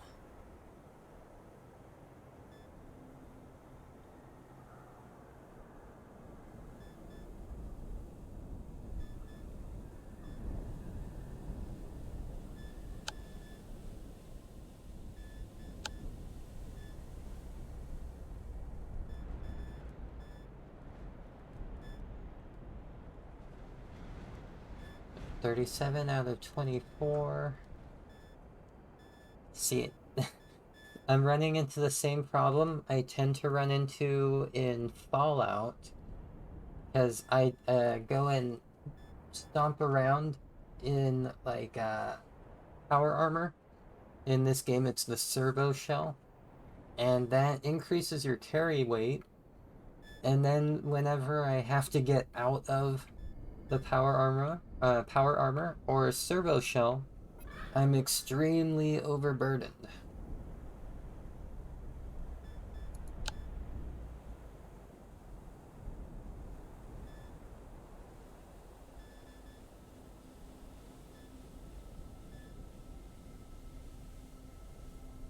So I need 7. I need a lot.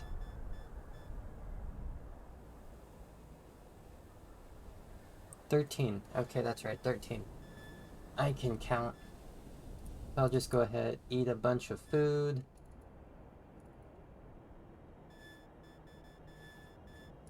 Drink some soda.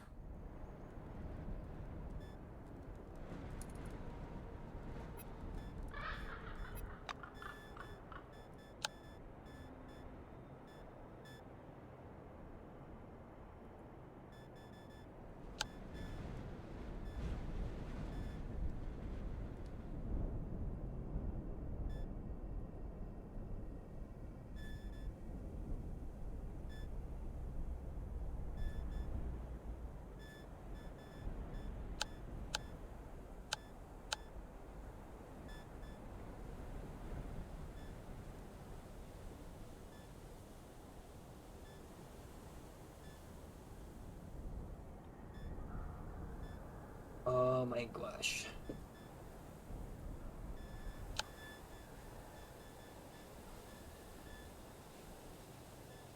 So, how overburdened am I now? 20 initiative, that's really bad. Okay. I'm just gonna drop all these parts and stuff now then. I'm not really gonna be using them anytime soon. I can't make use of this ammo, so I might as well drop it.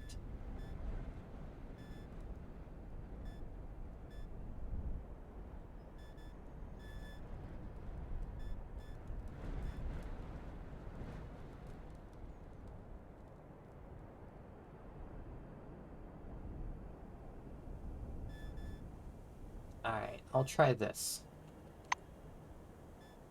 It's only 2 initiative now that I'm missing out on.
So I think ultimately I should try to take on these enemies here, because that's a lot of XP if I can actually take them down. I think that's the big question. Am I gonna actually be able to take them down? See, I still only have... Oh, there we go, cool. I finally have more ammo. Okay. I can probably do this then.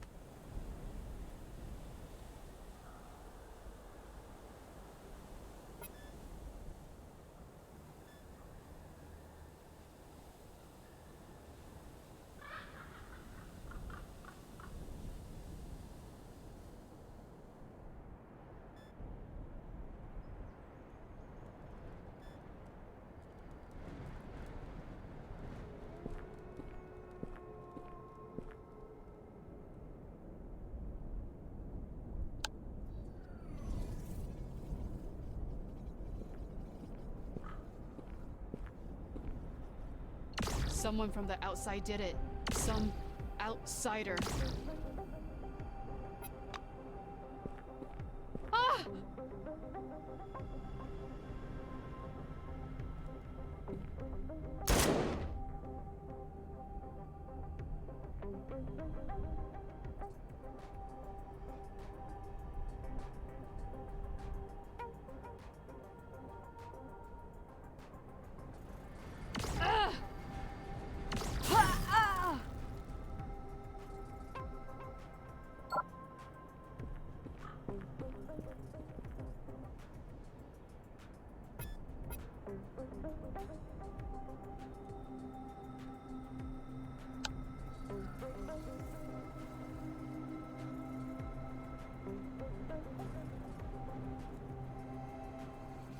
Well, that's a bummer. This guy has really good resistance, apparently. I think I can lower that with ionization? It might be better to stun him, though.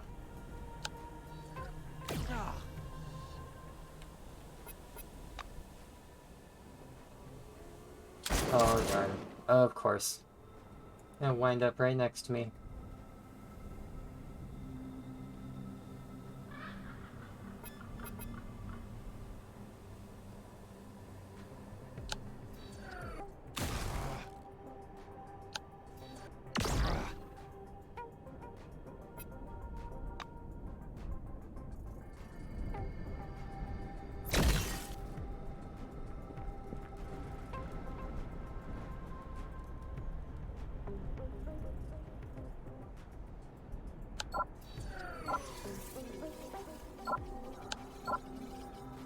Oh, I see. Not enough ammo. Okay.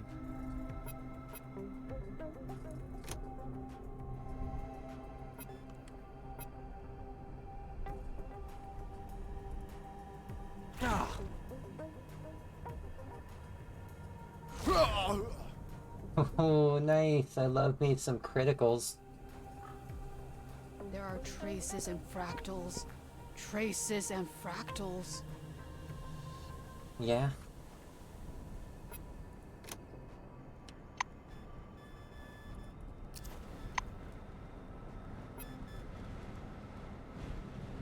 Okay, I shouldn't have done that because this'll do way more damage.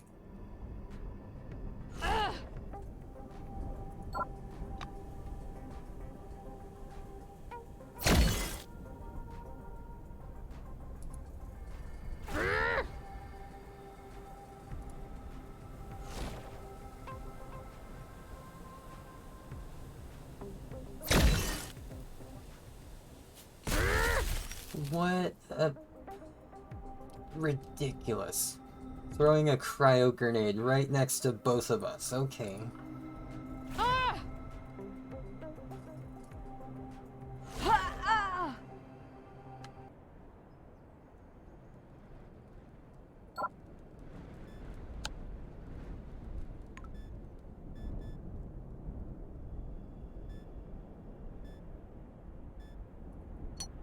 Take that ammo.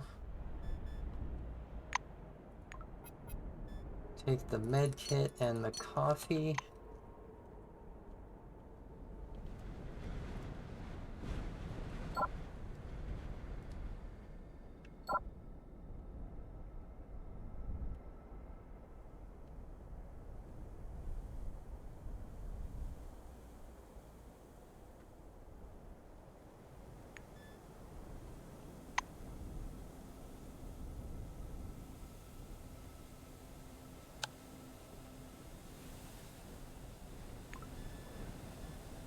Some energon and food.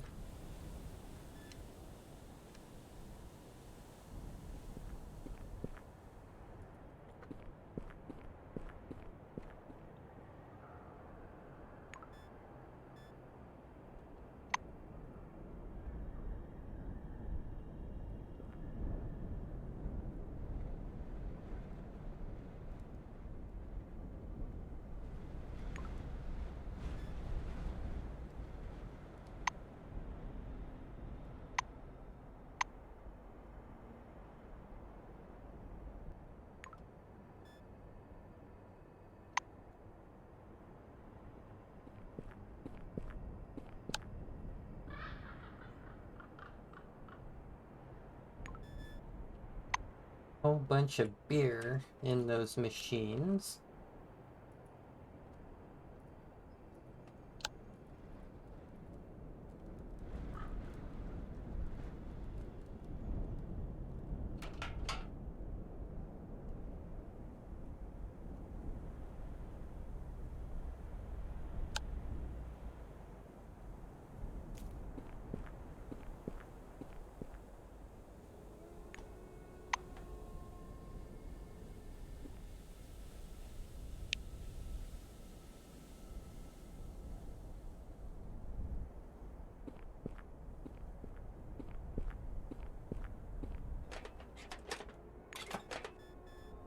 Ooh, Diversions for Dummies guide.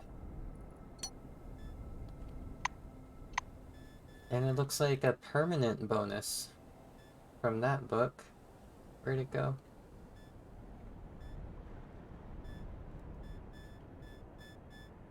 There it is. Yeah, contraptions plus 15. Annotation. Constantly falling into your own traps? Do your grenades bounce back at you all the time? Do your enemies guess where you've hidden your traps and jump over them? Keep losing limbs while attempting to plant a mine? Then Diversions for Dummies is the book for you. After reading this guide, you'll know the basics of tactical tripwires, master grenade throwing techniques, learn what additives you need for optimal explosions, and even get acquainted with the placement of bear traps for hunting. By the time you're done, you'll be able to build yourself a small fortress anywhere you like. Well, I do want a fortress. I do want a fortress, so...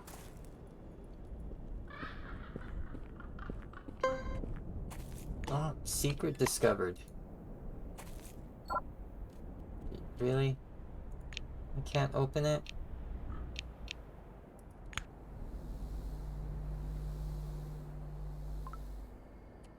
There we go. I finally got some Cronus technology, like, research points.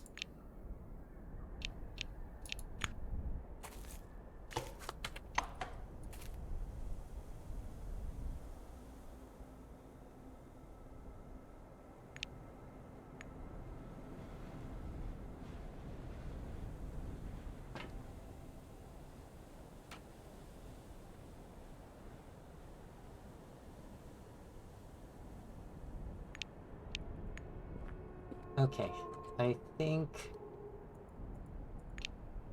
Oh, I should scan that.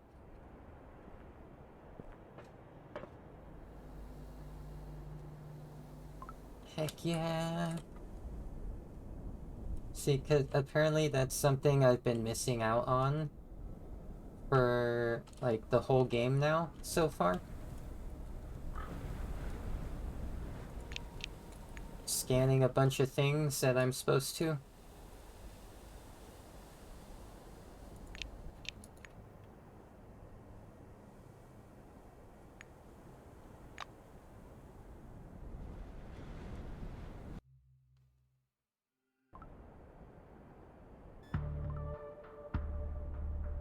Okay, cool. So up on the observation deck,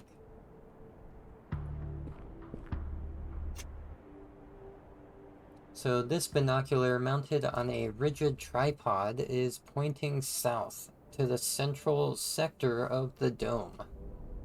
Look into the binocular. It's hot in the south and almost everything is drenched in sunlight.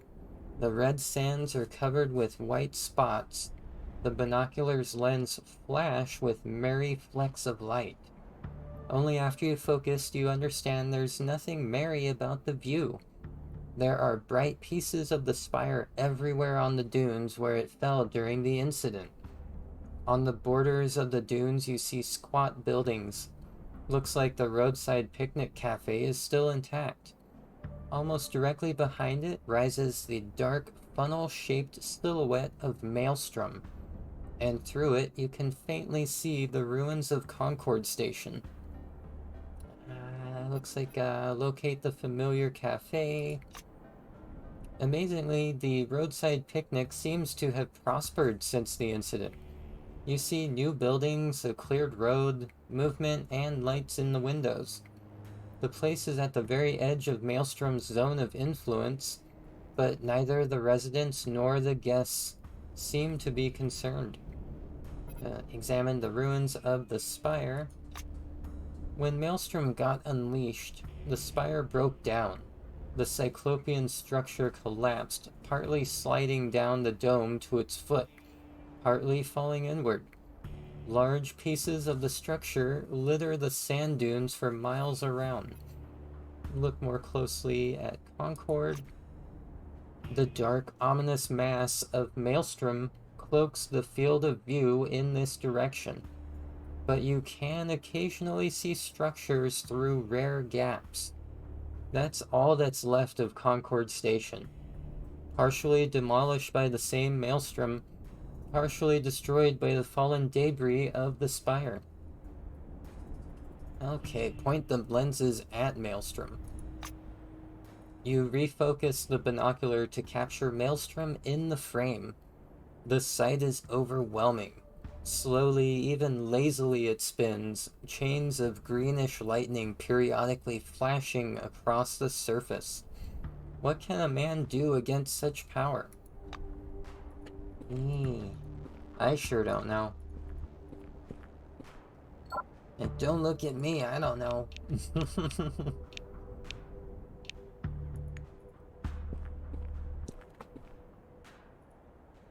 Elevator is out of order. Well, alright. Binoculars. We'll go ahead and look west. You stop near the binocular. The half-erased inscription on the orange case reads, Western Sector. Look into the binocular. The only highway leads west. The hot air arises from the white, shimmering salt marshes, distorting the image. The light stripes, barely visible against the background of white sand, precisely delineate the contours of an object, something too rectangular to be part of the landscape. The C-12 Nashville object has to be somewhere there.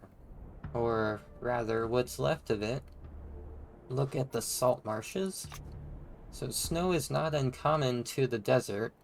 Polar latitudes and high plateaus have no shortage of frozen water, but the sparkling white spots you see to the west are not snow.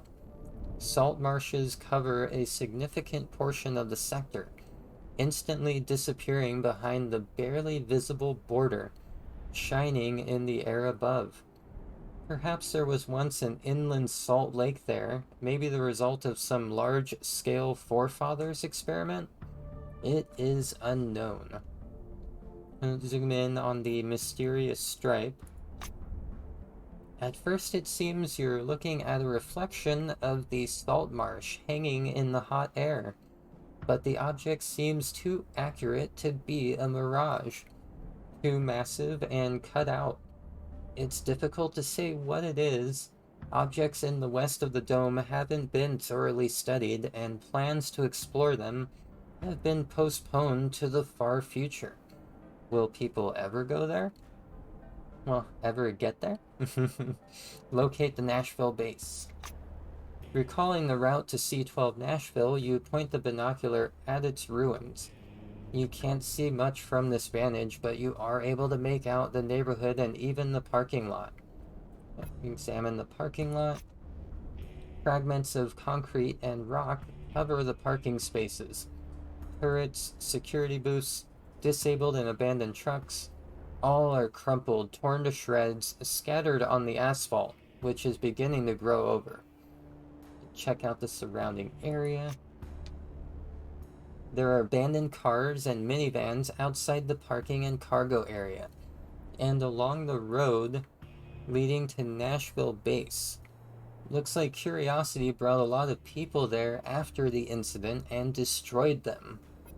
Stop looking at Nashville. However, in addition to the object destroyed by Maelstrom and abandoned, you spy some other points of interest.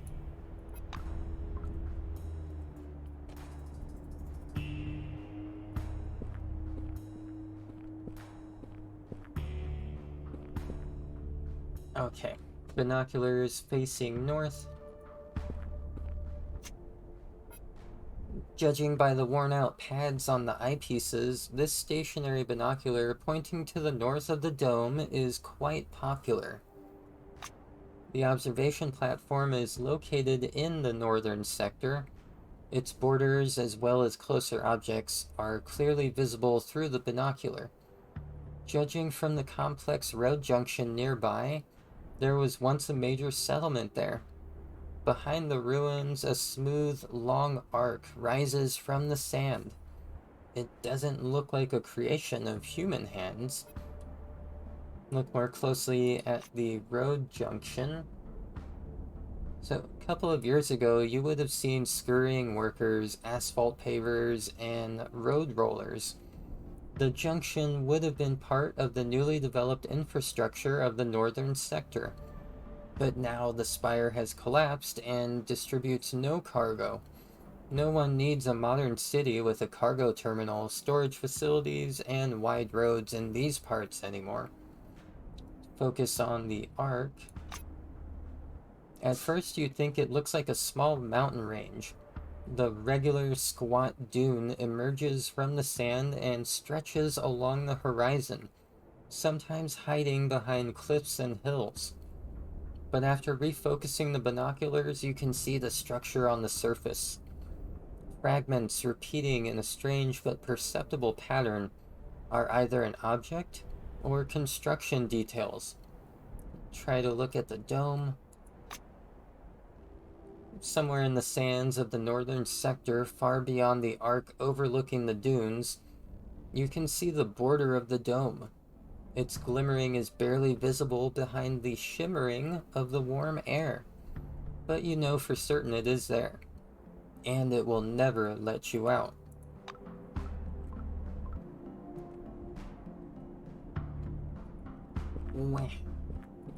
Check out the supply barrel. I don't need any more canned ham, thank you. Thank you. Alright, check out the last set of binoculars facing east. The binocular points east. Oh, there we go. Achievement unlocked. On top of the world.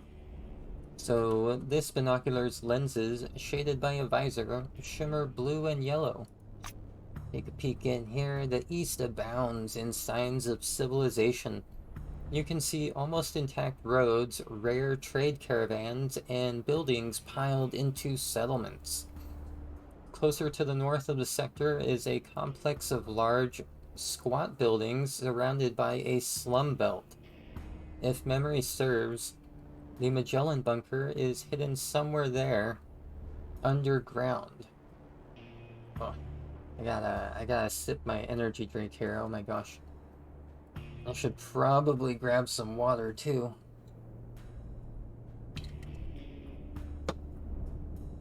Hmm.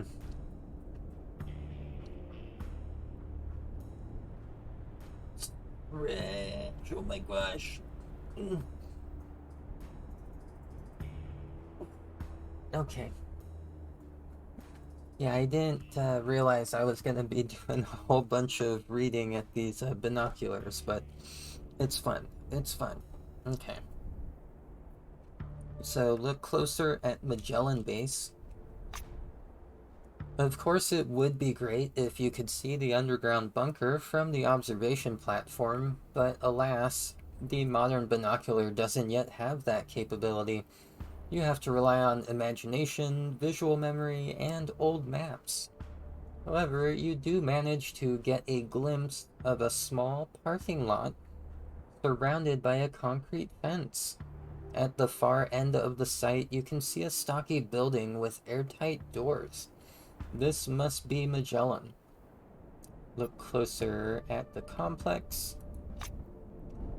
This is definitely a city. The buildings look strictly functional and are crowded close together.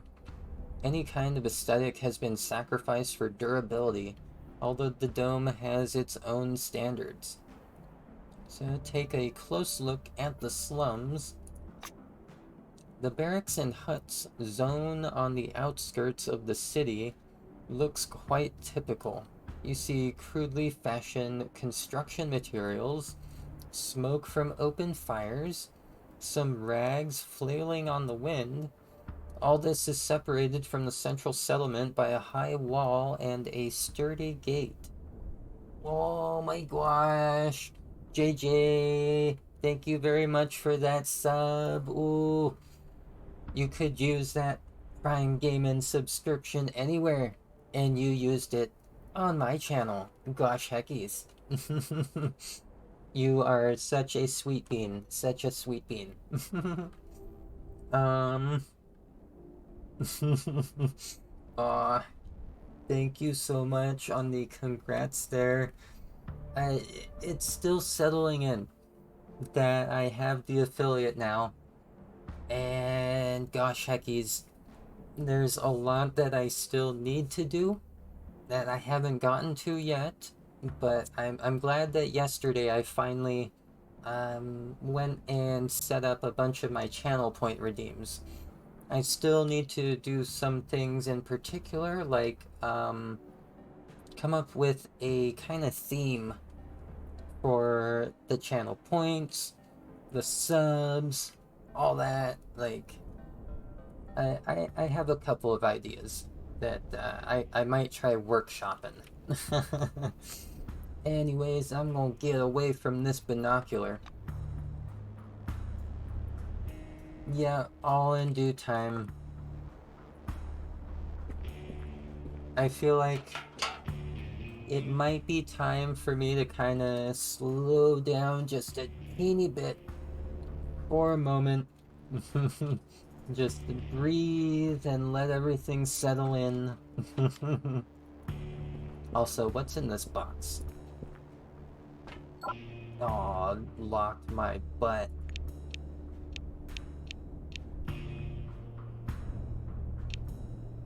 Oh, I can't even break into it. Okay.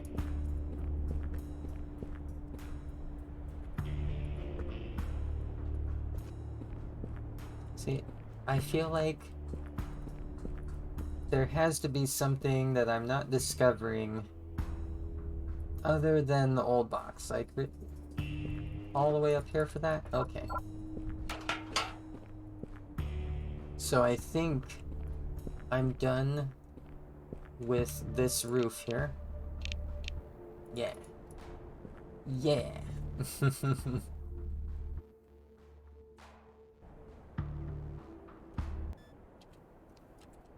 Okay, so time for me to go. Wait, it says exit the dome. I thought I couldn't exit the dome.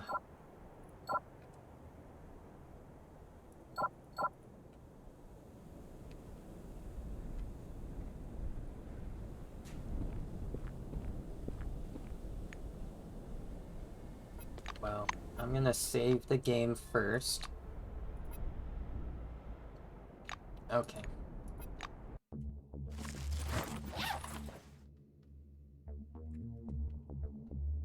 Interesting, interesting.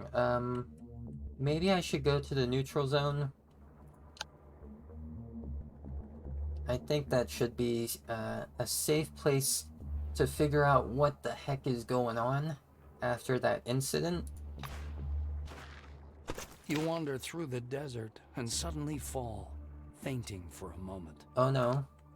A quiet hum, like that of a huge bell, fills your head. The space around you is again hidden behind waves of fog. But now it's different. This even white haze conceals everything unnecessary, highlighting the important. In the northeast, a flickering column of blue light can be seen beating straight up through the clouds, like the beam of a huge lighthouse directed into the sky. Without taking your eyes off the beam, you struggle to get up. Each step requires great effort and your head is splitting. These are not the effects of sunstroke, and what you're seeing is no mirage. This is something else. Something is happening inside your head. I think I'm gonna use my medical knowledge to stabilize my condition. You search through the pockets of your uniform and find several pills. Some to treat high blood pressure, and a few painkillers. You put the pills in your mouth, and after a while, you feel better. The headache and hum soon pass. All that remains is a slowly dissipating fog and the blue glow fading away in the distance. You've seen this fading glow before, but from a different angle. The explosion that flashed through the clouds pushed apart by Maelstrom. This strange beam of light is what remains. It must mean something. Maybe there to the northeast is where your path now lies. So it looks like I want to go to the slums next after I check out the neutral zone.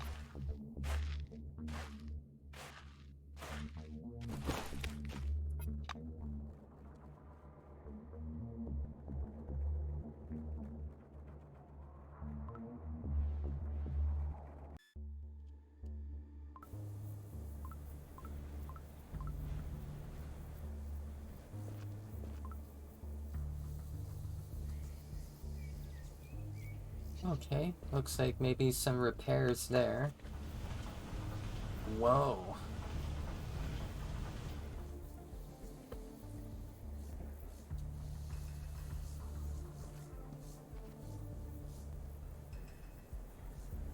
The woman with the tired, wrinkled, but still beautiful face is Paris Langley. At least that's what it says on her badge. She's standing guard. Hi there. Paris lightens up as you approach. You're the only one they say wanders the dome. Do you ever go to Magellan? Can you find someone for me? I'm willing to pay. It's not much, but you can never have too many bonds, am I right? Yeah, you're right. I need them buckies. Ask for the details of the assignment. The black takes a faded, blurry picture out of her pocket and shows it to you. I'm looking for Leighton Langley, my brother. He stayed at the new committee. I haven't heard from him in a while, and it's making me anxious. I keep thinking something's happened to him. He's not the kind to just disappear. He'd come find me. Paris ashes her cigar. Nakamura brags that the new committee is Kronos' successor, but of course that's bullshit. We never had anarchy like this when Kronos was running the show. These idiots can't see anything beyond their own papers. They said I was a deserter, can you imagine? I gave up my Selectron and blew town. My brother stayed. He's very diligent and honest, you know. That's how we were raised. She smothers the orange sparks on the asphalt with the toe of her shoe. If I was dealing with Kronos, they'd tell me what happened to Leighton. But there's no committee anymore. It's just a logo now. What am I telling you for? You already know that. Paris steps up and stares you in the eye. To be honest, I'm thinking the worst. Lade is dead. I'm his sister, I can trust my gut. But those damn clerks won't let me inside the morgue. There's a morgue in Magellan on the White Wing level. Just take a look-see in the file cabinets and the fridges. If he's there, I need to know about it. Leighton Langley, my brother, can you remember that? Say you'll remember and move away. Later. Oh, a quest. Oh, also level 13 turret. Dang. What's up, Aaron? Old Melville hasn't changed a bit. Same dirty jumpsuit, slightly foolish expression, and strangely squinting eyes. Even the computer Aaron is used to play chess with is the same. The plastic case has yellowed somewhat, but the machine still works. Black winds, the speakers croak as you walk up to the table. Melville raises his eyes. Why can't you stay at home? Why are you goofing around, bothering people? Oh, he stops short and rubs his eyes, then he smiles. Is that you, sweetheart? Long time no see. How many years raced by? 2? Yeah, I think that's right. I've got a good memory for numbers. Ask him what happened to his leg. He scratches the back of his head as if considering something to not, or considering whether or not to tell you about it. Oh, alright, listen. When I'd only just been assigned here, I used to wander into the marsh. Supplies were short then, and there was a lot of stuff in the marshes left over from expeditions. I figured I might find something useful out there. I was walking there one day, and I saw a cave. So I went on in, old fool that I am. Inside was a generator and some other equipment, and a staircase leading down. Clearly an abandoned excavation site or something. Thought I got lucky and decided I wouldn't go back empty-handed. As I was heading downstairs, I heard a crash. I turned around and saw a huge rock climbing up right from beneath the ground. Except it wasn't no rock, but old... I think that's Old Owl. Old Owl as I live and breathe. Melville's eyes sparkle meaningfully. He pauses, waiting for your reaction. Snort, gasp, or grunt. I think I'm gonna gasp. I'm gonna gasp. Ah, damn, don't you know? It was one of those spooky crabs. I used to see it in the marsh all the time, called it Old Owl. One day I stumbled across its nest, and the darn thing bit my leg off. Don't know how, but I managed to crawl to some hole where it couldn't reach me, and called my granddaughter on the walkie-talkie. Luckily, Owl's scorching pincer seared off the wound. Otherwise, I'd have bled to death right there. That Audrey is one clever cookie, unlike myself. She rushed to the scene, snuck her way over to me, and dragged me out of there. Boy, I never got a scolding like she laid on me that day. The old man smiles, stroking his beard. I missed my leg, sure. It was one of my top 2 favorites. I'd give it an honorable burial if I could find it.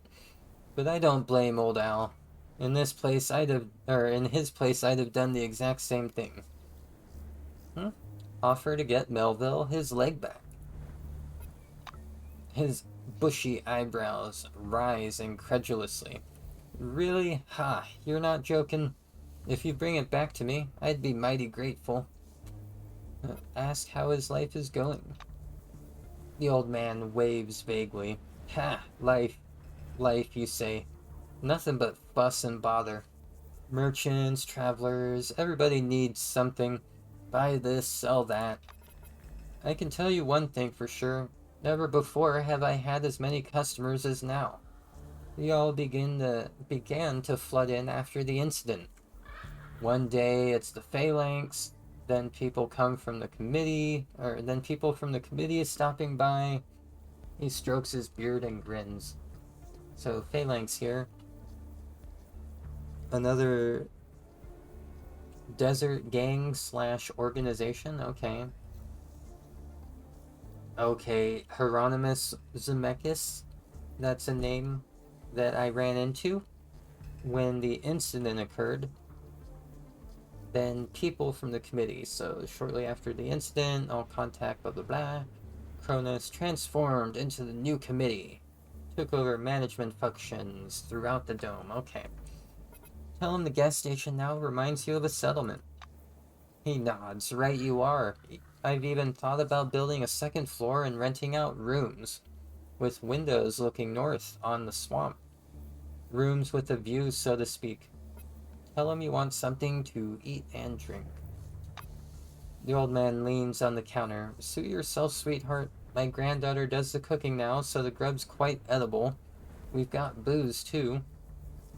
Ask about his granddaughter. Audrey, my sweetie pie. Quite a girl, that one. She holds everything in her hand. The old geezer smiles with satisfaction. He suddenly remembers. So, you want to buy something or not? Look over his wares. Okay. I really should sell some things, but I don't know what I should sell just yet. So instead, I'm going to save my game and continue exploring around here.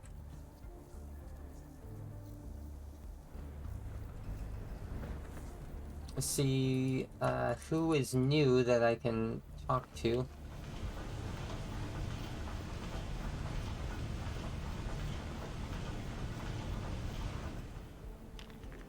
It's a converted generator.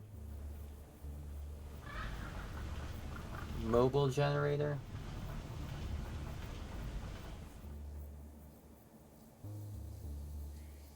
What are you doing, you numbnut? The water's poisoned. Well, darn.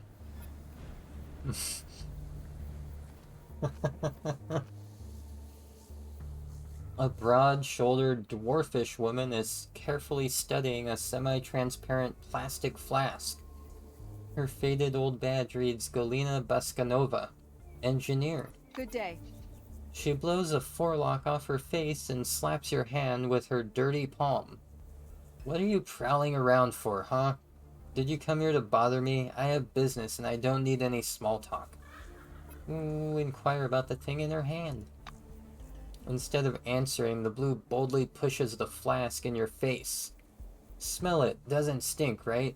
It's a filter, darling. Why does everything need to be explained to you?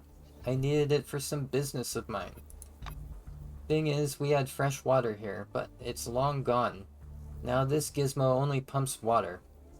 Though the water is bad, poisoned, undrinkable. I thought it was the filter, but nope. Found a new one. Can you imagine? Installed it and right away it got gummed up with some nasty goo. Like snot. Ew. She frowns and squeamishly shakes her head. In the same bold way, she grabs your shoulder and turns you toward the gas station. Look, the well's over there, but it's buried. You'll need a shovel to dig it out. If you go a little further beyond the gas station, you'll see a sewer entrance. I've looked over the schematics. The sewer and the pump here seem to be connected to the well, but I'm not sure. I mean, we're all fighting for a common cause, so don't try and weasel out of this. Go find out what's going on with the water. I'm gonna clear out the pump. It's full of goo. So what do you say, huh? The woman blows the hair off her face again, rests her hands on her hips, and awaits your answer. I guess say you're ready to deal with the problem, sure. Ready? Look at you, all business. What's the holdup? Go already. The problem won't solve itself, she says vehemently. Whoa. Bossy.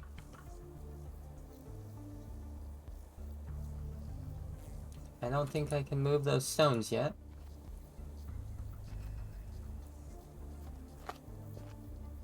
Uh-huh.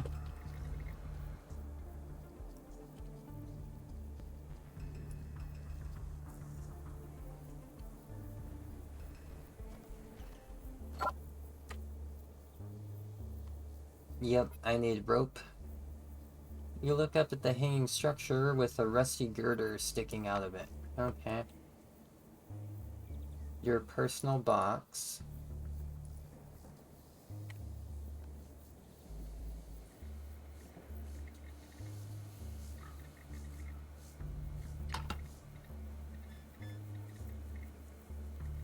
So I'm pretty sure I can store anything in this box indefinitely.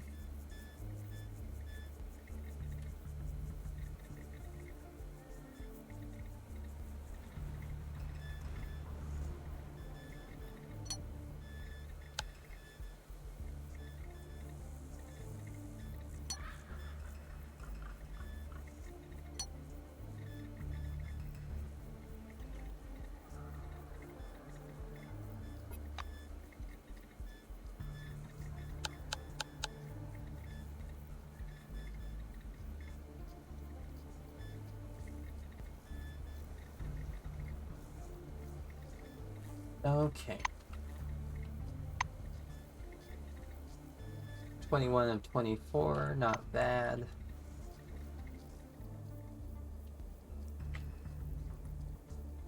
Talk to Audrey. A girl in blue wing uniform is standing on the gas station's porch, leaning on a handrail, cradling a metal mug of some hot drink. She waves to you. Hey, can I help you? I haven't seen you here before. The blue readily offers her hand. By the way, I'm Audrey Melville, and this is the Picnic Neutral Zone. We don't get involved in politics, we don't participate in conflicts, and we welcome any who respect our rules. Ask what are the rules? Audrey seems puzzled by this question. This is the Neutral Zone. We don't participate in political games, and we don't approve of violence and banditry. If someone asks us for asylum, we'll protect them as long as they're in our territory. We also forbid gambling and prostitution. It's a tax-free zone for all trade operations, and all donations for the zone's general needs are voluntary.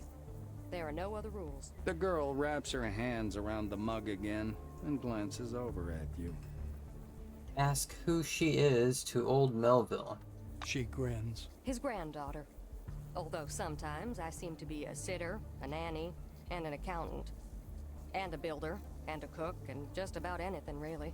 Audrey gestures broadly around the gas station. I spend my days here, fixing stuff up, selling CPS, gas, batteries. I also cook for everyone. And you know, we get quite a crowd around here sometimes. Everyone gets everything they need. So what do you need? Gonna ask what she's doing here. Audrey gestures broadly around the gas station. I spend my days here. Ask if there's any way you can help out Picnic. Audrey wrinkles her forehead. Yes, there is something. Cool. There's a problem with cockroaches in the nearby swamp. Specifically, that there's too many of them. Can you deal with that? I'll show you the coordinates. She pulls out her kairos. Ask why the cockroaches bother her. The blue doesn't respond right away. It's about the building they adopted. We can set up an outpost there if Maelstrom gets completely out of control. It doesn't threaten the gas station, since the apple tree protects us. But if crowds of madmen start showing up, we won't be able to hold the picnic. Then the fortress in the swamp will be our only hope of salvation. Okay. Agree to deal with the insects. Audrey puts the mug on the table. Then go. Picnic will be grateful to you. Ask who controls this place. What do you mean, who? I'm responsible for all of this. She doesn't immediately understand your question. Audrey proudly crosses her arms. Or do you mean those freeloaders pretending to be the local authorities? If you do, then first, we're on our own here. And second, nobody really knows us around here much because of the anomaly. Ask if there's anything interesting nearby. She points somewhere on the other side of the wall. Well, there's the swamp. Why, what'd you expect? That's about all we got here in the way of sights. But truth be told, the swamp's actually very interesting. I think there's someone living back there or something. She lowers her voice for some reason. Tell her you want to trade. Melville leaves the mug and takes out a key. Let me open the workshop and I'll show you what I've got.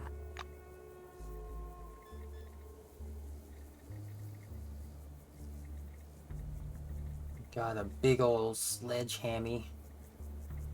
Sledgehammy. 492.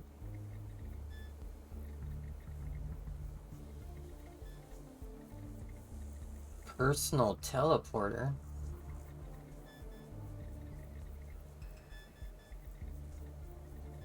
So I don't think I need any of these. But interesting. Okay.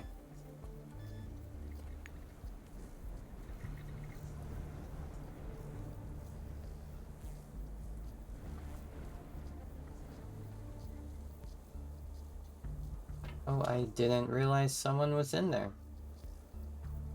Apparently a doctor?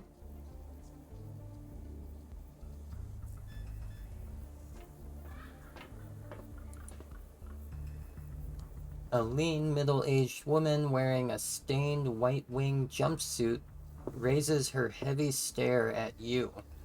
Her neck and collar are covered with faintly glittering, ichor-oozing scales. Her badge reads Bella Raptus. Oh, hello there. Hello, you must want to trade your employee motivation program data, Bella says in a croaky voice. She scratches her neck, staring at you balefully. So, ask if the disease is contagious. No, I'll ask about the scales on her neck first. Makes a disgruntled face. It's a sucky story, and I don't like talking about it, but alright. I'm the type of person who likes sneaking into all kinds of places. It was a bit south of the wall, I think. I saw a truck covered with these scales and a whole box of canned food inside. I thought God himself had given me a kiss on the cheek. She laughs, though her laughter sounds more like a miner coughing up bits of lung. She gives you the same baleful stare again. Damn, Stu. A week later, this shit appeared. Yeah, I know it was stupid, but I keep a research journal now. It may be of use to someone one day, or maybe not. When I'm gone, White Wing will take my body for research. At least this way, I'll get to Magellan. She laughs again and scratches her warts. Asks if it's contagious. Tugs at the skin on her neck. The metallic, hexagonal scales seem to shrink a bit in response. No idea, but don't eat me when I die, just in case. She starts to laugh, but ends in a cough. Nanomachines, heck yeah. Love the gray goo. Use Forefathers points to trade. She stares at her handheld screen. Let's take a look at what I can offer you for Forefathers points. You have 6 Forefathers points, okay. I don't want any of those things, so trade for Cronus points. The White lowers her gaze to her communicator screen. This is what I can offer you for Cronus points. And okay. I don't have enough for anything when it comes to those. Have a good one. I wonder if there's anything in the basement now.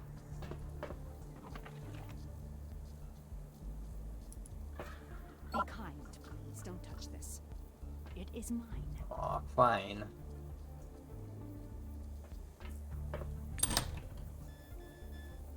Ooh. I can make a simple lockpick out of some scissors.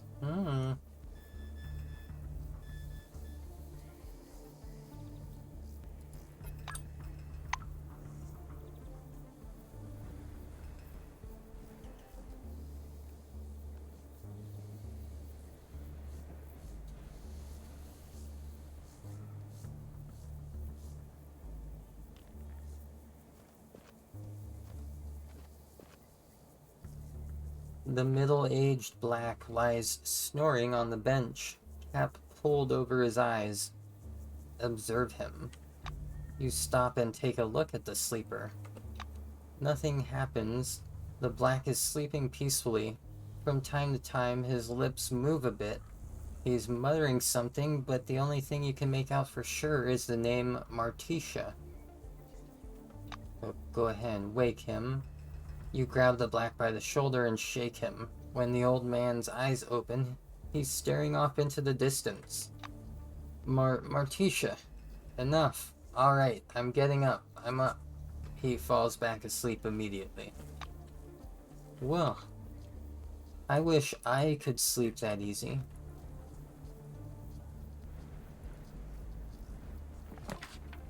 To anyone who cares, free people of the neutral zone, lawlessness is taking place right outside your doorstep. Criminals rob and kill peaceful merchants, calling into question our very existence. I will not turn a blind eye to what is happening. I am setting out on the path of war, and I'm asking if anyone wishes to stand by my side. The coordinates are written below. S. Okay. Caravan location discovered.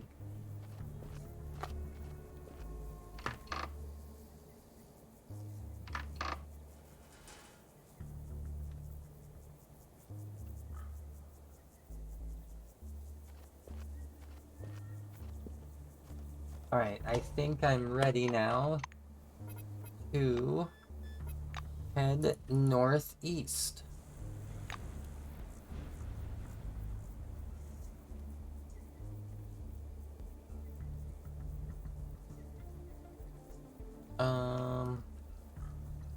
What's going on over here?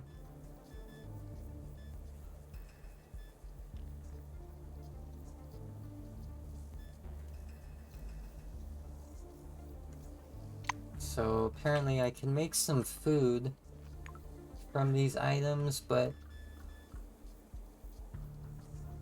like, do I need to? Looks like I should try.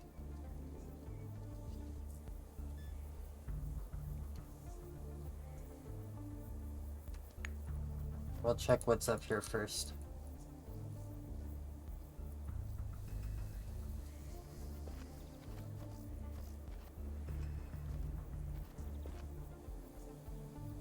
A lean, tanned, middle-aged woman with a huge rifle raises a finger to her lips, staring at you with deep black eyes.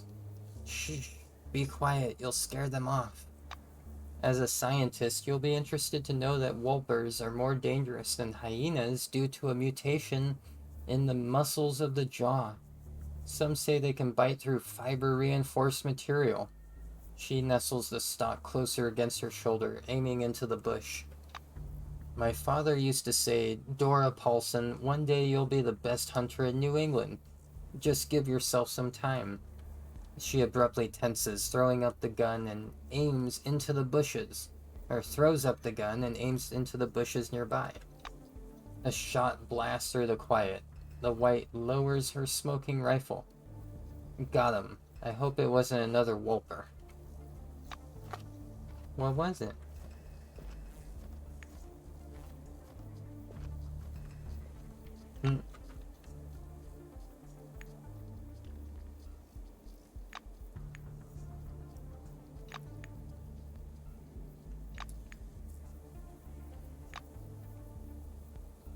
Interesting gravestones.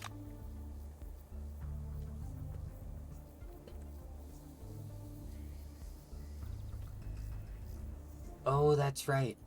I should probably try to buy some, what is it, some rope? See if I can buy any rope.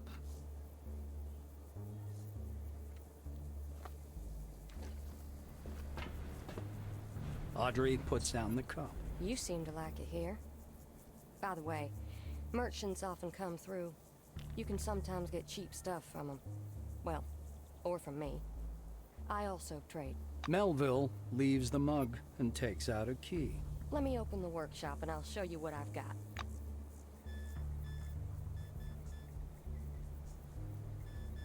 Darn, she doesn't have any rope.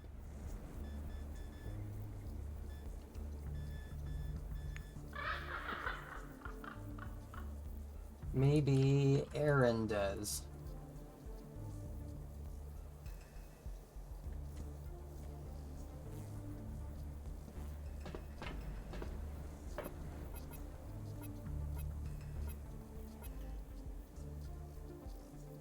Ask him if he found his missing shift relief.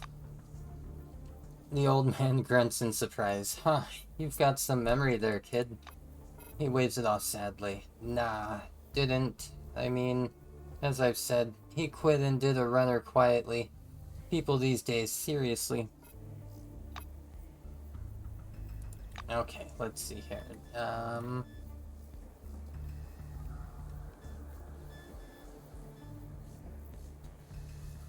I'll take a shovel. No, I don't want to do any grave digging yet.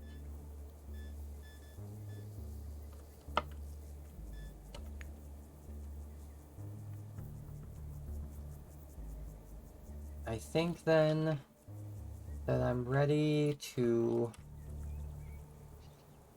grab that, the meat here and try to cook it before leaving the area.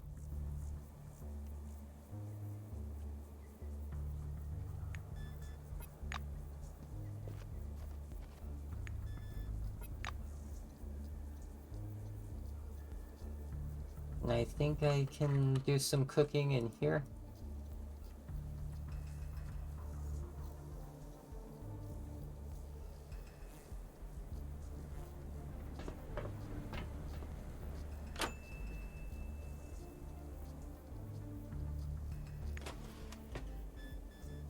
Nope, I can't do anything with that food.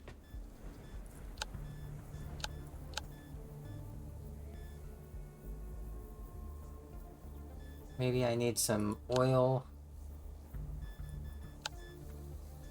Packaged water?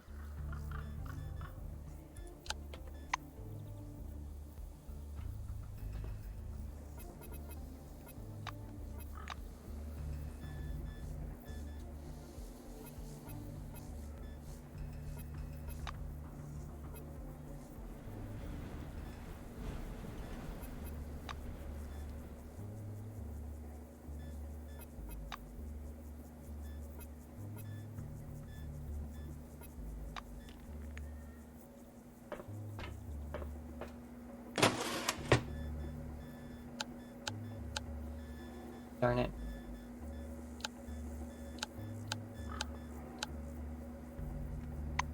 Okay, anyways. I'm gonna go and start heading northeast. Wonder if I wanna, like... Oh, whoa. I didn't realize that water was gonna be so heavy. I'm just gonna put it in my little stash over here then.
Okay.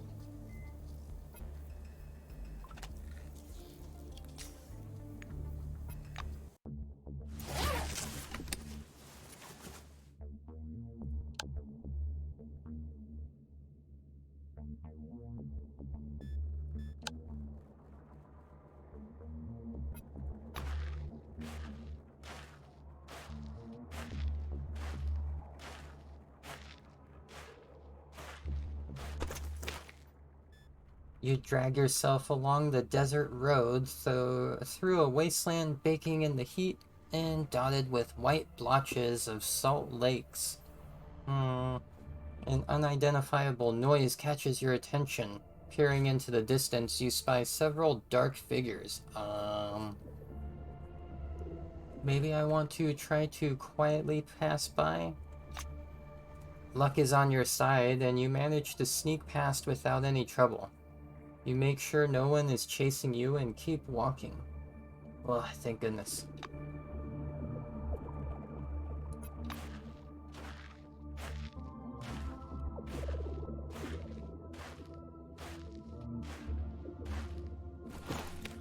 Okay, Junktown slums.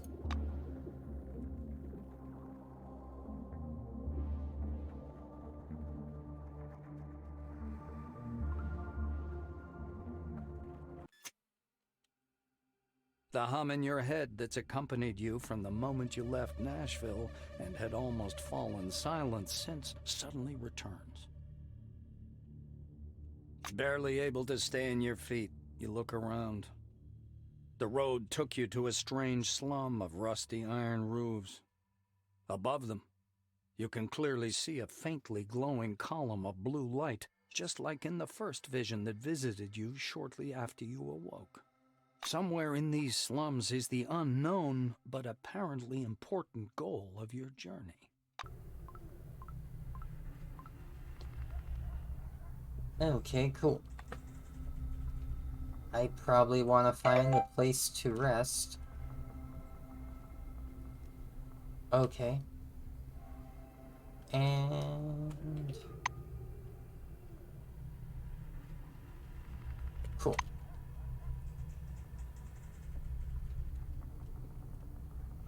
There are still a few places in Junktown. The soldier's face is wrapped in a neckerchief to protect it from sand, and his eyes are hidden behind sunglasses. His entire uniform is coated in desert dust, and the letters on the metal badge are barely readable. Roy Oldie, Guard. I'm listening. He gestures broadly to the slums behind him. For the moment, you can stay here. The city is already under quarantine, but there's still space in Junktown. Inquire about the quarantine. The guard gestures toward the horizon. They say Maelstrom began to expand, which hadn't happened for a long time. That's why the quarantine was declared. Citizens must remain in the city, and non-citizens and those who didn't have time to relocate are all here in Junktown. Fortunately, we have the emulator. To be completely honest, I don't really believe this thing works, but it's better than nothing, right? Welcome. He shakes my hand. Goodbye. A dirty and exhausted-looking woman in a white wing uniform rushes up to you. She clutches your hand in a death grip. You're my last hope. Please, please, please, please. The woman stares at you imploringly. Katarzyna Beletskaya, relic registration specialist, is printed on her faded badge. She hugs you so fiercely that for a second you forget how to breathe. Thank you. I just know you're a good person. If you won't help me, nobody will, and I'll just die.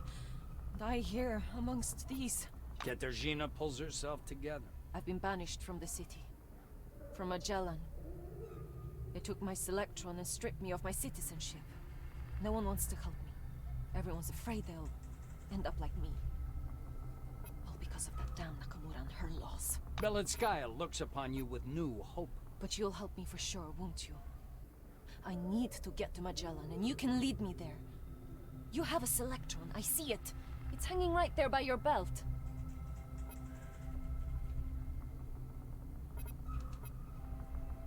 Ask how they could possibly banish someone from Magellan. Katarzyna obviously doesn't understand your question. What do you mean, how? They took my Selectron and threw me out into the desert. It really is that simple. Question whether the decision was really so arbitrary. Wherever Cronus is in control, bureaucracy reigns.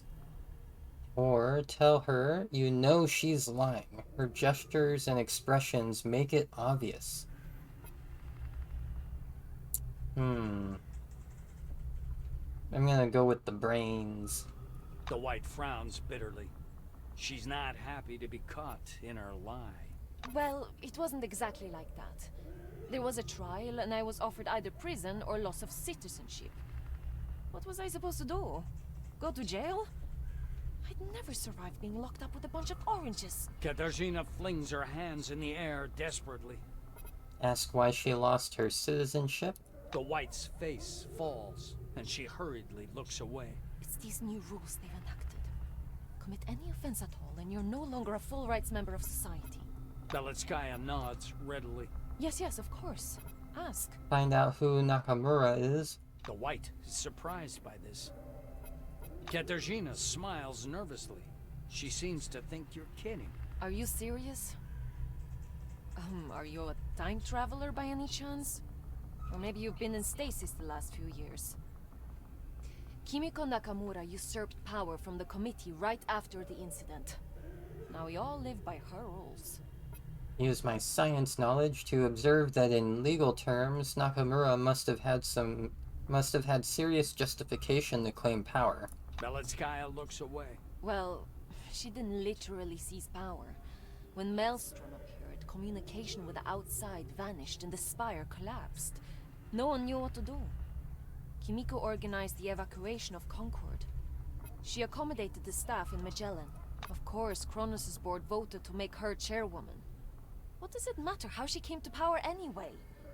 She gets to strut around like a big boss and people like me suffer. Katarzyna flings her hands up desperately. The White is on the verge of tears. Yes, of course. I'll be here. Where else can I go? Yeah, I don't know if I want to help her right now. I will revisit that, but she starts off by lying to me, so...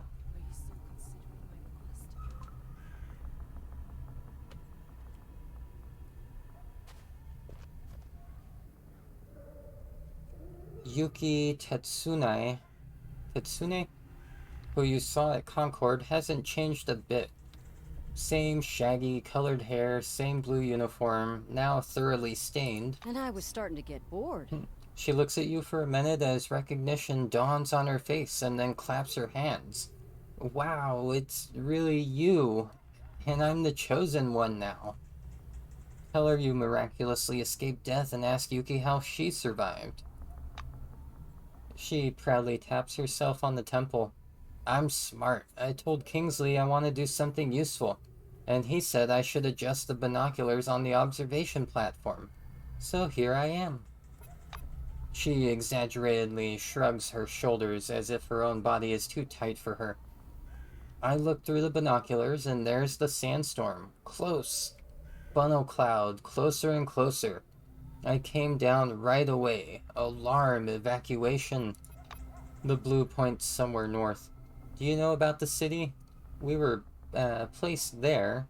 I don't like it there. There's a lot of rules. Don't do this, don't do that. You broke the turret. Better to hang out here. Ask her who chose her and at what post. She waves her hands. You don't understand. Nobody chose me. I am the chosen one. I'm here to stop Maelstrom and save humanity.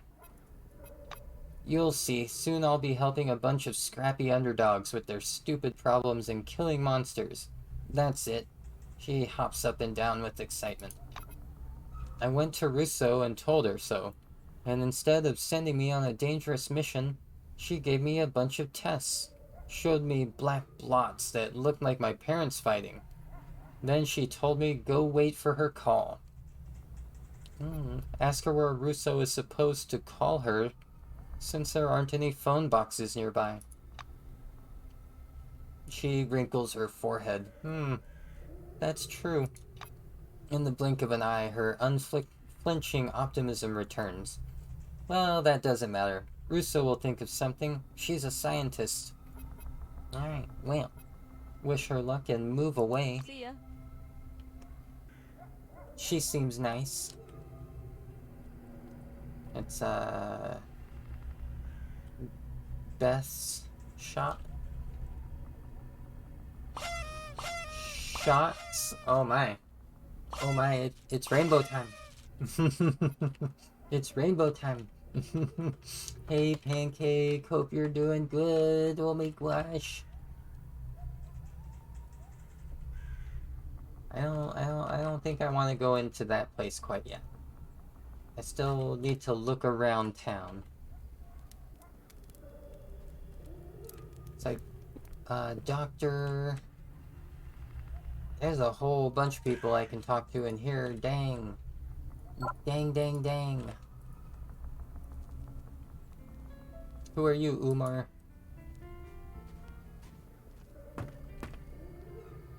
A tan man wearing a bleached black cap is completely focused on his communicator. A badge reading Umar Hazred, Deputy Sheriff, is visible on his chest. Well? He turns his cold, watchful stare at you. You lot are always bawling about Maelstrom getting stronger. Why don't you fucking geniuses do your job instead of hanging around town? Ask him about quarantine. The black scratches noisily at his gray stubble. Nonsense. Some egghead from the emulator told me the quarantine doesn't make any sense. Madness isn't a disease. Learn about the refugees in Junktown. The deputy sheriff sneers. Anybody who lived closer to Maelstrom has gone completely bonkeroos. It eats away at your brain. Suggests they're not letting anyone into the city because it's overcrowded. Hazred looks at you as if trying to decide exactly what type of idiot you are. No, it's because Nakamura and her ass-kissers are a bunch of fascists. The city is restricted to citizens, but there's plenty of space inside. The sheriff has business there sometimes, and he says there's lots of empty houses. Sabal ought to revolt. Oh. Right. Okay. Ask him what he knows about Magellan. He answers reluctantly. Been there once before the incident. Don't know if I'll ever go again, though. Our kind aren't allowed. Goodbye.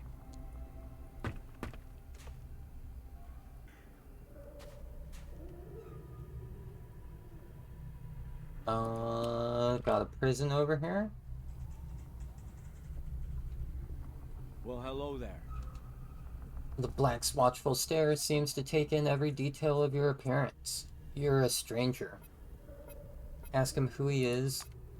Heard Spangler, I'm what passes for the sheriff here. I make sure no hooligans make trouble around here. He slaps his holster.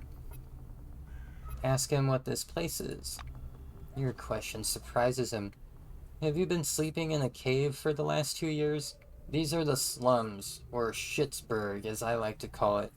The outskirts of the city, the only official settlement inside the dome. Introduce yourself and tell your story. He gives out a whistle. If you're not lying, you can take that tale of yours straight to Nakamura. Knowing her, I can say she'd definitely be interested. Ask who she is. He bends toward you with a smirk. Kimiko Nakamura is head of the new committee. She's mostly alright. This hell of ours isn't her fault. It's her advisors and competition throwing sand in her gears all the time. What else can I say? She's beautiful, though. She's also one eye short of a set. Ask him how to get into the city so you can talk with her. Well, he scratches the back of his head. Though the proverbial Leviathan is, well, rotting, as Hobbes would say, access is still rigorously controlled. I'm afraid you're stuck in this shithole till the end of the quarantine. He pats you on the shoulder reassuringly. Ask him what there is to do around here. He shrugs. There's not much in the way of entertainment. You can always wander the streets bothering people with stupid questions. There's a bar, and there's also the cave under the bar, where people sometimes beat on each other's faces in the spirit of sportsmanship and money. You can watch or even take part if you're interested, although something tells me you need something more serious. He pauses meaningfully. You raise your eyes to find Kurt examining you. He runs his hand over his thin red hair. I'll get straight to the point. A local guy left Junktown and moved to the caves just after this quarantine business began. He founded some kind of commune there beyond the reach of the new committee's laws. He strolls around the room as he speaks. What's wrong with that, might you ask? I'll tell you. Bad rumors about that cave. Many left to live there, but only a few return now and then for supplies, and always the same ones. He returns to his table again. I've long since realized what it means to be sheriff here. This is the new committee. You need a written confirmation for everything, or you'll get into so much shit that you won't ever wash it off. I can't set foot there, but you're a different case. He watches you with an unhappy smile. Oh, and by the way, officially I didn't tell or offer you anything. Let's just say you're an observant citizen who happens to like caves, alright? Ask him what changed during those 2 years. Well, we've got the new committee now, but with old weaknesses. They rebranded after the incident, though everything only got worse in my opinion. That caste system of theirs, as a former Orange, I can say some of the blacks and silvers are a little bit too much in love with the new order. Bureaucracy, whistleblowing, bribes. In short, it's almost like some kind of post-apocalyptic dystopia here. Or shitopia, more like. He gives a sad chuckle. Ask him if absolutely everything is crap. Well, I'm not the one to complain. I turned out lucky, doing the odd favors for Nakamura. The other guys, there are some decent folk, you just gotta give way to them. He smiles enigmatically. See you later. Okay, cool. So it looks like that cave is going to be one of my early goals next week, or later this week when I go and start playing again.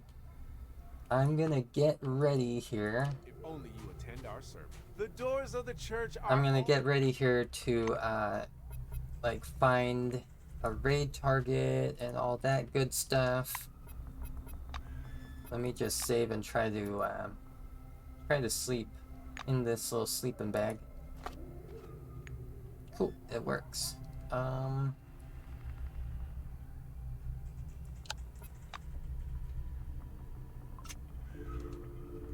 Some believe that in dreams one reviews every bit of information gathered during the day, or that you relive emotions you weren't permitted to feel in their entirety, or that your consciousness just goes freewheeling on the waves of imagination and fantasy.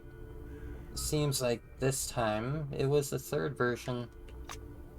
You're making your way through lush and vibrant jungle, waving a huge sword. You're minimally dressed, mostly in half a dozen impractical leather straps. Hordes of monsters and savages attack you from every side, but you scatter them far and wide with your mighty blade. Wow, your muscles are amazing! Your dream is like a thrilling adventure movie. You feel a bit let down that you had to wake up. On the other hand, your dreams left you with a bunch of positive memories, and now you feel ready to take on some real-life adventures. Beware the dome. Cool. Okay. That's good. Well slept. That gives you a 6-hour bonus. And that should help me quite a lot when I get back into the game. Oh my gosh. There's already a lot more to the game than I expected there to be. Just gonna say that real quick. Like, I had heard nothing about this game until it was on sale recently, I think. Wah. I think I'm gonna go ahead and pop over to the big view for a minute here. Fix my camera. Oh no. That's right. There we go. There's the camera. Okay. So I just want to go ahead and make mention, well, yeah. I just want to go ahead and make mention that I'm going to be back here in 2 days for my next scheduled stream, and that is going to be, let's see here, RimWorld. RimWorld has been heckin' difficult, I will say. Let me turn one thing on real quick.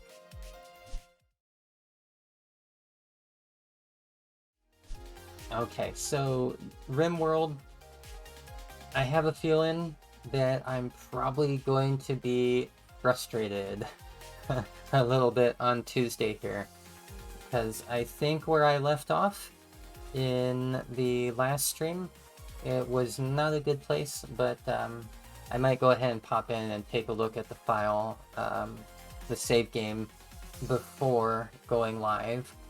And if I make the decision during that point, or at that point, I might just go and like start fresh and like have a new colony ready to go, so nobody has to like sit through the whole creation process, right? Because that can take a long time. I think last time I spent like 30 to 45 minutes on that. So yeah. Other than that, I'm hoping that I'm gonna get a little bit more taken care of with the channel point redeems and stuff like that. I don't think I want to move any of my chat commands to point redeems unless they start like becoming a problem. Like if people start seriously abusing them, but I don't see that happening anytime soon. Okay. I think that covers most of it. Let me pop on over to my outro. And, yeah, just want to say thank y'all for stopping by. I had a really good time playing that game. It is really, really, really fun. I'm not that good at it, I feel, but that's okay. That's okay. Don't have to be good at every game to enjoy the game. I think I should open up Twitch here and try to figure out who we can raid into. I can think off the top of my head of a few good options.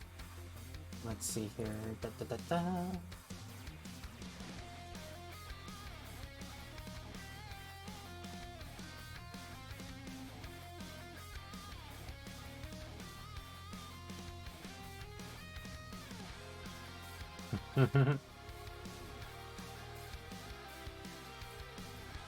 Okay.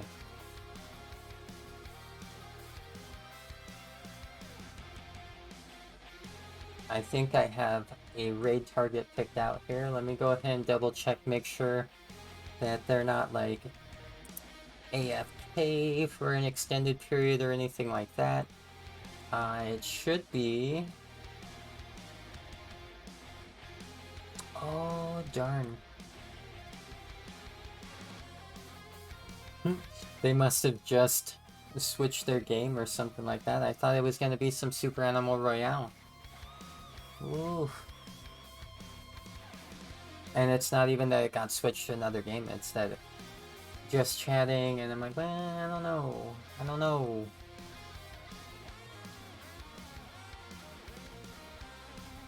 Alright, I got it. We're gonna go ahead and raid out into Blizzy Girl. Blizzard Girl has been doing some marbles on stream as usual. I think it's been a long time since I've raided into a marbles on stream. It's a game that I've been meaning to play on my stream myself, but I don't know, haven't gotten around to it. Maybe I should do it tomorrow, or even like on Tuesday, sometime around like after I play RimWorld. We'll go ahead and let me see if I can even get the raid going here. I'm pretty sure it'll let me do the raid. Boop, boop, boop, boop. Ba-da-ba-ba-ba.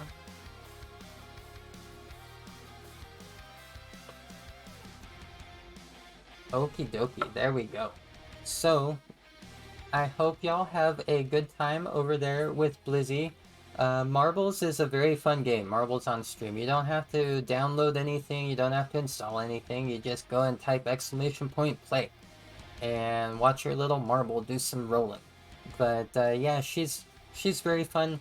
I would say probably a more high energy stream than I manage to do myself most of the time. But I'm working on it. Alright. Heckin' love y'all. I will see you either tomorrow or Tuesday. Peace.